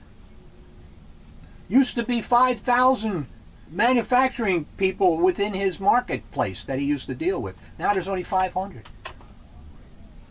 53,000 manufacturing businesses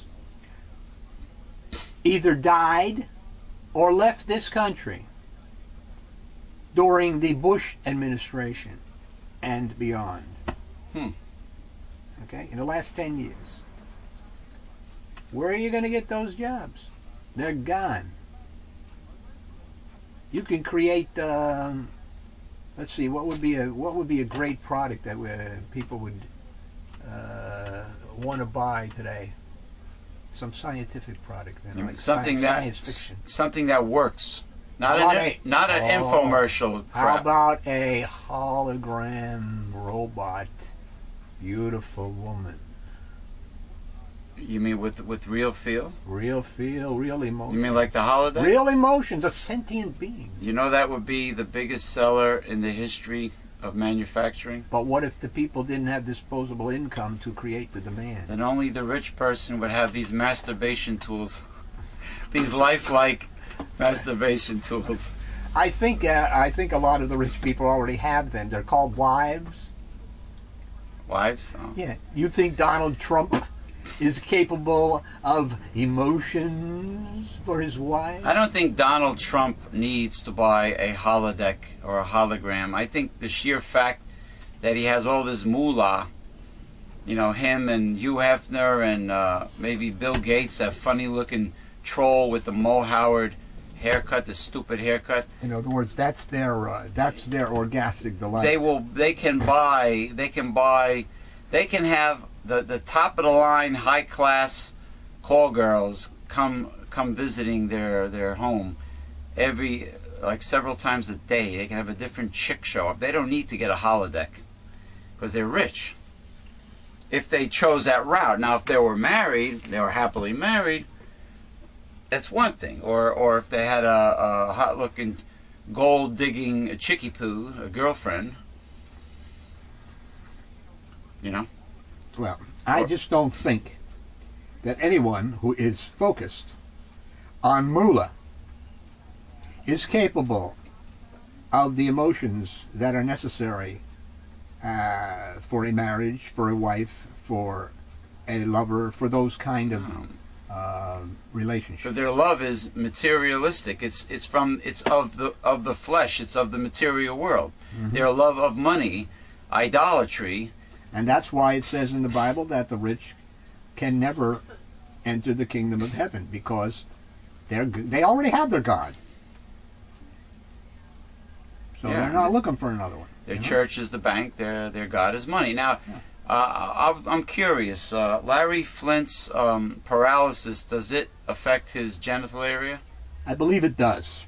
So Larry Flint, despite all the hoochies, all the porno starlets that take pictures for his magazine, he cannot bang them? It's all superficial, yeah. He cannot get a blowjob or anything like Hugh Hefner?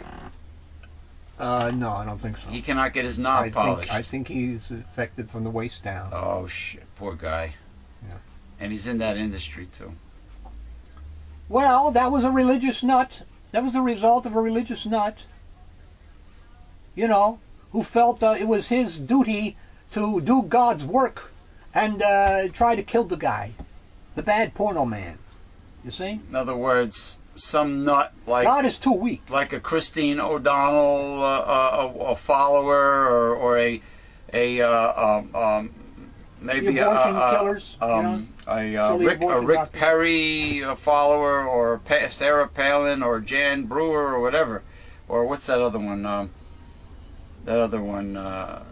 From Bachman, Michelle, Connecticut, bubble-headed Michelle Bachman, McMahon, Linda McMahon. Mailbox McMahon. Well, she didn't really talk about porn or sexuality. Well, she would have. What if she would have got in there?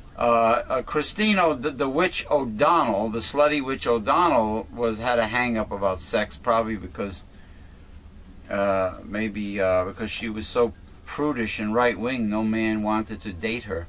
Maybe so she was frustrated. Who knows? Yeah, so she had to become satanic. She got burnt. She got burnt by men in the past, and because of sour grapes. She doesn't want anybody else to have a love life, so she wants to put a damper on yours. And the only thing Linda McMahon talked about was jobs. We need to create jobs by cutting taxes for the rich. Same old. Yeah, lies, complete lies. Same old. We got 30 years of that, never creating one job, and we got 10 years, the last 10 years, no jobs created from that. When are we going to learn? How long does it take us to learn? Yeah, how long?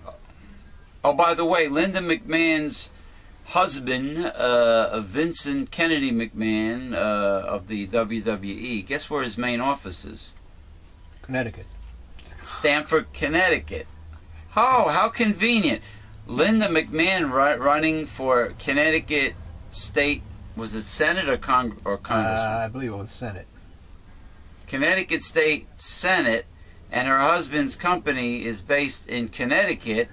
Gee, and she's running as a Republican. Therefore, if she would have won the election, she would have helped her husband not pay any taxes at all. Or, as I tended to hear, greedy, selfish people. He had a problem coming up. A tax problem? Whatever the problem was, I don't know. So she might have been very valuable therein. It's always a motive. Even with Donald Trump, that was a fake running for office, right? With Donald Trump. Donald Trump started bitching and moaning about what? Birth certificate. Social program. Well, besides birth that. certificate. Wasn't he bitching and moaning about Obama and being a tax and spend? Liberal, and everything is tax and spend and blah, blah, blah. Yeah, because... Oh, by the way, I want to go back to your point before. They don't want to pay tax. When you were talking about giving the breaks to the middle class and the poor. Right. Obama has already done that. He has? Yes, he has. Tax breaks? You got it last year on your tax refund. That was my break? Yeah. Big deal. Well, you know, as you went up, the middle class have $1,000, I believe it is. You're paying 2% or 2.5% less FICA tax. These are all tax breaks that already Obama has given. What about shifting the tax burden from the middle class back to the rich? That didn't happen. That the Republicans have not allowed him to do. That would have been the ultimate break for the good people. He can only propose laws. He cannot make them. The Congress makes the laws. But isn't it funny how people automatically blame the man on top? Yes, they do. It's like if your Major League Baseball team loses in the playoffs, they always blame the manager. Like the manager's not at first base, second base, shortstop, third base, catcher, right field, center field, left field. Is he? No. Is he the pitching coach? Is No. he the batting coach? No. He's a manager. He's in the dugout. He makes decisions. But is he playing? No. So why do they always blame the He's guy not even on playing top? shortstop. Huh? He's not even playing shortstop. No, I said that. No, Did shortstop. you say shortstop? No, I forgot to say pitcher. I'm sorry. Pitcher. He's ooh. not pitching. C.C. Sabathia. You know what? The Yankees should be ashamed of themselves with their high payroll. And you know what you know what the problem is? That asshole, what's his name? Brian Cashman. Cashman now, yeah. The general manager. You know what he says? Oh, it's going to be the same thing for next year. We're going to emphasize and concentrate on pitching. We need lots of great pitching. The hitting part, that's okay. That's fine. You see how every year he says the same thing, and then the Yankees fail. They get blown out. The thing is that Hal Steinbrenner needs to fire Brian Cashman. Fire his ass. You need well-balanced talent on a sports team. You need You need to. There's always room for improvement in everything in life, sports. Now, what was the? But getting back to the other thing about middle class, tax burden, entrepreneurials, mom and pop stores, you get all the breaks. But yeah, okay, guy on top always gets the blame. They always blame the president. They forget, these idiots out there, these stupid asses that voted Tea Party last November. They forget that Obama has to answer to a Congress and a Senate. And thanks to you middle-class lemmings, we have a conservative Republican-controlled Congress now. Yeah. And you can actually say they're in control of the Senate also because they've a record number of filibusters against anything proposed by Obama. And what about all the Democrats that have sold out their voters? Yeah, Max Baucus and the other idiot. I mean, they're always and Lieberman. They're always capable of voting for the Republicans. So not only is it Dodd and Baucus, but Lieberman is a conservative Democrat? He's supposedly an independent. Oh, really? He was elected as an independent in Connecticut. He's an independent. He was a Republican. He's a conservative in disguise of being an independent. Yeah. Just like Senators Dodd and Baucus are. They're corporatists. Are corporatists, business people. That's it. Hillary Clinton, Bill Clinton, they were business people. Yep. They felt your pain, though. Yeah, they felt your pain. Oh, man, the two-party system is the devil's economics. Long story short. All right, what do we got here? I know we got plenty of articles. You got any Occupy Wall Street articles? I don't think so. You don't think so? What's wrong with the I have to come to them, man. They are not in order here. They're not in priority order? No. Well, I don't want to hear. I don't want to hear no light subjects because no, light subjects we need. No light subject. This is the problem with your Facebook friends and everybody on Facebook. There's too many people talking about light things. Meanwhile, the country is going straight to hell. Oh yeah, but those are people who are talking about light things all the time. Right. There's a big difference in having a change of pace, shall we say. But what about all the heavy-duty stuff that's been in the media about the Occupy.org movement? I am a 49-year-old middle-class male who makes a living selling business services in New York City. My office is just a few blocks away from Zuccotti Park. Zucchini Park, okay. Where participants of Occupy Wall Street have been based. I think I like this article. Over the past few weeks, I have regularly visited the park and marveled at what is happening there. One of the things that I continually hear through the media is the lack of a focused message about what this movement is about. Excuse me? I do not pretend to speak for all those people who have been living the Occupy Wall Street experience, but I have been listening to them. The following is what I have heard and learned in Zuccotti Park. Number one, return the United States government back to the people for whom it was created. Yeah, and don't give bailouts to the rich. Elected officials are elected to represent the people who elect them. We the people. Not just the donors who give them money. So far it sounds good to me.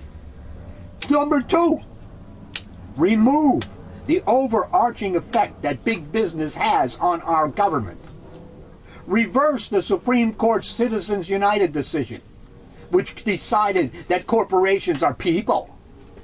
Take corporate money out of the election process and eliminate the super political action committees that have turned our elected officials into myopic, self-serving zombies.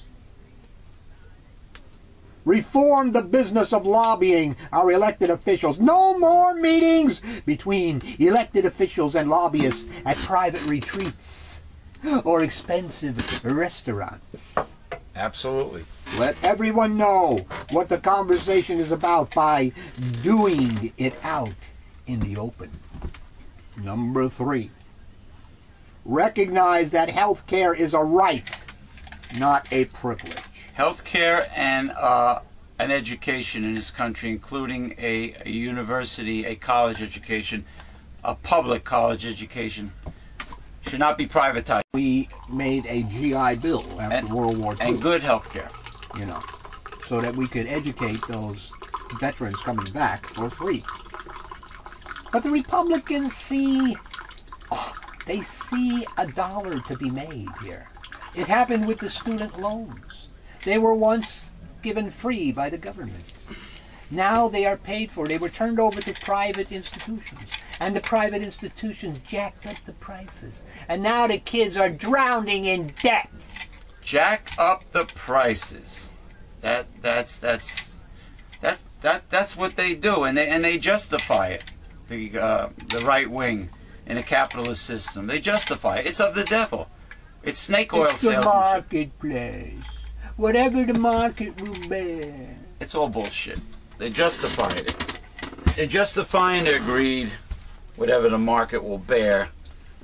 The process of moving money between insurance companies, healthcare providers, and pharmaceutical companies has made our system that is unmanageable, blindingly complicated, and that lends itself to corruption. Number 4, reform the tax code so it is understandable and fair to everyone who contributes to the economy. The United States tax code is absurdly complicated, vague, and has been corrupted so as to benefit those who provide funding to candidates running for office. It has become a burden to everyone, citizens and corporations alike. Number 5, put an end to empire building. Shut down the military-industrial complex. Bring our soldiers home, not just from Iraq and Afghanistan, but everywhere that we are maintaining overseas bases. Yes. Number 6, return the management of our economy back to our government instead of the Federal Reserve, which has become the mule of the corrupt banking system. 7, provide incentives for companies to create jobs here in the United States. Because now we provide incentives for them to go out of the United States and do that. That's true. Okay? And then we allow them to keep their money, their profits that they make over there. They don't have to bring back here and be taxed on them. Mm-hmm. The United States is still the largest market in the world. If companies want to have access to our market, they should create jobs here. This would foster a more robust economy, which ultimately will help those companies thrive because their workforce has the financial ability to buy their products and services. Even Henry Ford understood that and paid his people the highest wages in the industry so they could buy his cars.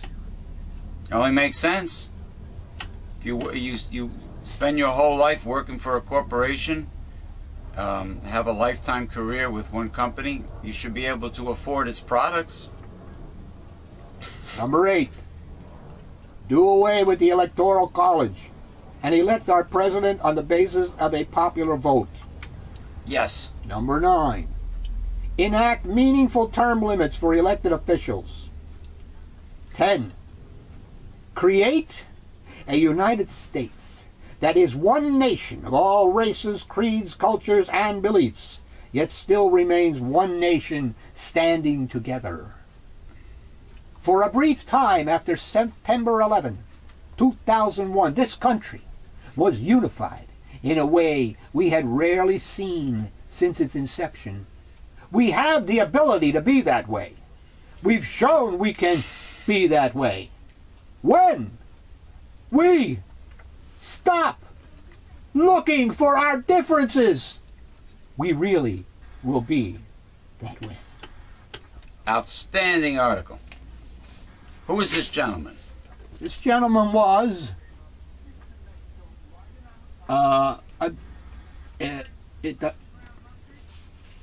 James Martin. a editor of the newspaper. Outstanding, Mr. James Martin. Thank you. Okay, and now on a lighter side, we'll get to more articles on Saturday, unless we get hit with another blizzard or a gizzard or whatever. On the lighter side, go ahead. a mysterious condition is causing fish in rivers across the United States to exhibit both male and female sex characteristics. Hermaphrodite? Hermaphrodite? Like a snail. A snail is asexual, right? Supposedly worms are too. When you tell a snail to go fuck himself, he can do it. they can. Seahorses. No. The male has the pouch. The male is like a little pussy whipped. The male carries the youngin. I thought they both could be either or. No. Or have both. Oh no, there's a male and female seahorse, but no, worms or worms, as people from Brooklyn would say, worms. Yeah, worms. And snails are asexual, hermaphroditic, hermaphrodites. A recent study by the United States Geological Survey I'm too funny. found so-called intersex fish at about 1/3 of the sites tested in the Apalachicola, Colorado, Columbia, Mississippi, Mobile, PD, Rio Grande, Savannah, and Yukon River basins. The condition affected 1/3 of male smallmouth bass and 1/5 of all male largemouth bass at those sites. Joe Ellen Hink, lead author of the study, noted that the condition was found in populated areas and agricultural regions as well as in more remote locations where a likely culprit, pollution from wastewater or runoff, does not occur. Lab studies are underway to isolate potential causes, she says, adding that a solution to the mystery could be years away. Now, what was I heard something someone said the other day about around the nuclear plants. Right. They need all of this water to cool down the reactors. True. And when that water, they want to get rid of it, it's hot. Yeah. And they dump it back into the river. Oh, gee. And of course, that kills fish. Thousands and thousands of fish. Or affects them in some way because the water may be irradiated. Correct? Yeah, that's true. So therefore, this person was speaking of a three-eyed fish. That's from The Simpsons. There's an episode, a very old episode of The Simpsons, because of Montgomery Burns' nuclear reactor. Bart catches a three-eyed fish. Of course, it's yellow because everybody on The Simpsons happens to be yellow. But anyway, wait, this really exists? The Simpsons fish. Yes. Is it alive? I guess it is. The person was talking about it. They should try to breed three-eyed Simpson fish and try to sell it in aquarium stores and pet shops. What do you think? What if it's a mutant, that causes problems?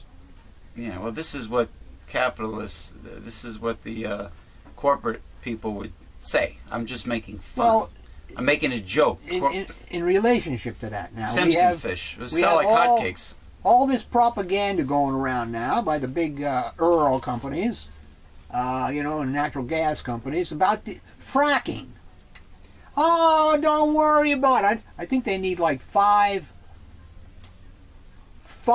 times the amount of water to get 1 time of the natural gas out of what the rock or whatever is getting it out of. Now, please summarize to our viewers what fracking is. Well, fracking is getting natural gas out of shale or rocks Oh, because under they're the ground. because they're too greedy to accept the pure natural gas that they get in other ways. Well, So they have to- want more. They want more. You see what I mean? More. Greed. Now, The devil's economics, capitalism. You see it? See more. They can't just be happy with natural gas the normal way. yeah, well, they want another 100 years worth to make North America energy independent. What about the green movement? What about getting fuel from algae and from other ways? Forget about that stuff. It ain't going anywhere. Why is Look it? what they're doing now. Why is it not going anywhere? Why Because- is it political corruption? It's political corruption, and it's also corporate corruption. Why are they winning? Please, people, wake Because up. the Why are devil they winning? is powerful. Huh? This is the devil's world. So would the asses of the masses in large enough numbers with torches and pitchforks? Why won't they overcome? If they, Because they're not companies, they're not corporations. They don't have you mean that you're power. trying to tell me that hundreds of thousands of angry people, We got them now over in Occupy Wall Street and around the country. are they hundreds of thousands? Yes, they are. But they're peacefully protesting, which means But I'm saying, what are they getting? they're so from the it. so the so-called proper protesting that they're doing is probably falling on deaf ears because Absolutely. the media is well, the media is probably favoring the fat cats, That's correct. corporations. That's what the problem is. You see, Okay. we have a society. We have created a society with these overlords. Now, hopefully, the only way the Occupy.org protesting would have a positive effect is if it affected the voting come November 2012. Or Then- affected getting new laws in effect to control Wall Street Putting pressure, and the banks and the corporations. holding a fire under the ass of your elected officials, That ain't going to do it sending because masses of. that ain't going to do it because you don't give them the money. The corporations do. Well, then you people need not to vote for politics as usual. But how can you find that out when they lie? See, the Occupy.org spokespeople, if they have any, they need people like Michael Moore and Michael Moore was down there. Gary Null and Gary Null was down there other 21 people. times. Maybe I haven't heard from Jesse Ventura, but I'm sure, you know, when he starts doing his conspiracy theory third Speaking season. about Jesse Ventura, You need to convince these people that the Tea Party has lied to you. but that's not the. That's Then what is the answer? The answer is getting as powerful Listen. as your enemy. That's right. Which Well, means, now how which do you means do that? you grow a pair of titanium balls, my friend. You grow balls. You do with a The hat. titanium balls in this country is moolah. Oh, so what about the asses of the masses that happen to be trained, lock and load? If they do not, let me tell you. Let me give you an See, the one thing example. about Dr. Bill, he's Let a me give you an wonderful answer. guy. He's a genius. He's a great Let progressive. me give you an But example. when it comes to this, if doing what has to be done, brother. if Congress and some smart people and decent people Right. did not put the civil rights laws into effect and etc. after Mr. Martin Luther King, his campaign would have done nothing. You mean without moolah That's correct. backing? Well, Without I moolah. happen to believe right now, in this later stage of my life, that Dr. Martin Luther King and Malcolm X and all them guys, they were right. Of course they were. They were absolutely 100% on the money. On the money. They And were you know what? And you denigrated. know what? Even the Reverend Al Sharpton was right.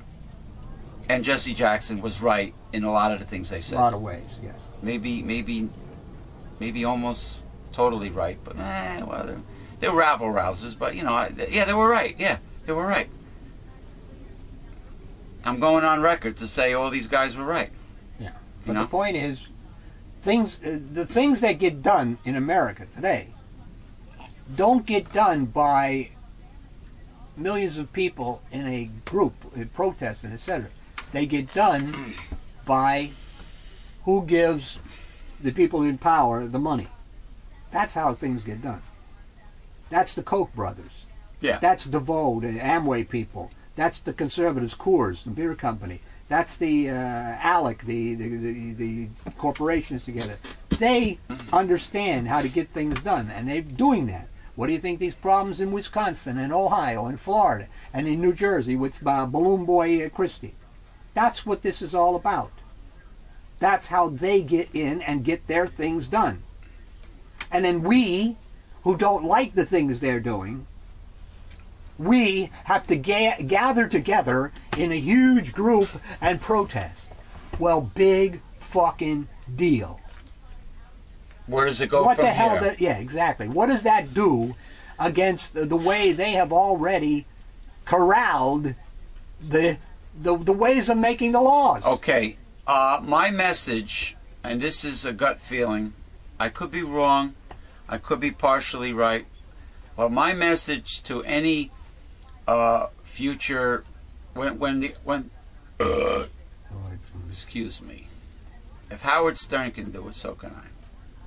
I'm sorry, I burped.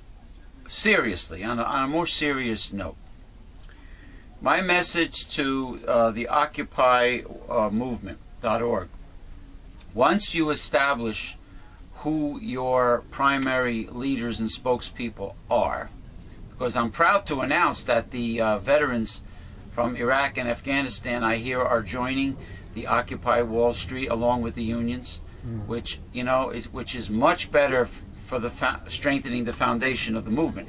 But if you decide who your spokespeople are to be, please demand that the independent candidates are heard, and the independent candidates get airtime, and the independent candidates get to the debates, get invited to the debates. And if they are not, because the media is getting banged up the ass by corporations, in bed with corporations, what you need to do is maybe Gary Null can get along with live stream or Ustream, get Occupy.org on the Progressive Radio Network and get their own station made, and get their own station also on video with guests and spokespeople, and get on live stream. It won't cost you anything. Get on internet talk radio and video, just like we do. And if the mainstream media won't televise the people that are supporting you, and all the speeches and all the information, all the valuable information, do it through internet streaming. Do it through Progressive Radio Network and on live stream or Ustream, and get it done the way Gary Null gets it done. Yeah, but that's all well and good, but that still doesn't make the laws. Well, if America at least gets to know who the independent candidates are, and gets to hear the other side. Let me give you an example. I'm a senator. Well, hypothetically, he's not really a senator. I'm a senator. You come to see me about something. Right. You want to lobby me. Right. Guy from the corporation over here comes to see me. He wants to lobby me. Right. He holds out his hand. He's got a bunch of cash in his hand. He wants something? Oh, he wants to give you something. Right. You come to me, your hand is empty. Who am I going to talk to? Well, if you're a career politician from the two-party system, you're probably going to talk to the guy with the fistful of dollars, like the what was that, the spaghetti western with Clint Eastwood, fistful of dollars, fistful of Ben Franklin's, or okay. So yeah, you're going to talk to the guy that's going to where we are. Grease your palm. Right, that's where we are. Unfortunately, yeah. All right. That's the situation we're in. You're going to sell out your voters. Those things have no. They do not resonate. Because they do not resonate. They're like what's the term in psychology? Sociopath. When somebody has no. No, they're self-interested. When somebody feels no remorse for what they do. But you don't even have to be that bad. Ill-gotten gain. You don't have to be that bad. Okay. You don't have to have that psychological problem or something. You just have to be self-interested. That's all. So they're so self-centered and self-serving that they know what they're doing is corrupt and wrong. Yeah, and they do it. And of the devil's economics, but they just honestly don't care. Do you think Gambino and Scarface and Lucky Luciani and all of these guys? Lucky Luciano, not Luciani. You think that they thought that they were doing wrong? Why, they were good Christians. They went to the Catholic Church every Sunday. They plied money into there to the priesty boy. Come on. So these politicians know well and good that what they're doing is really bad, and they just don't care. Just like Republicans... I don't think it's a matter of don't care. It's that's the way the business is set up. Just like Chris Christie don't care if the poor die, and meanwhile he's getting all the groceries of the entire planet Earth into his stomach. And elitists don't care.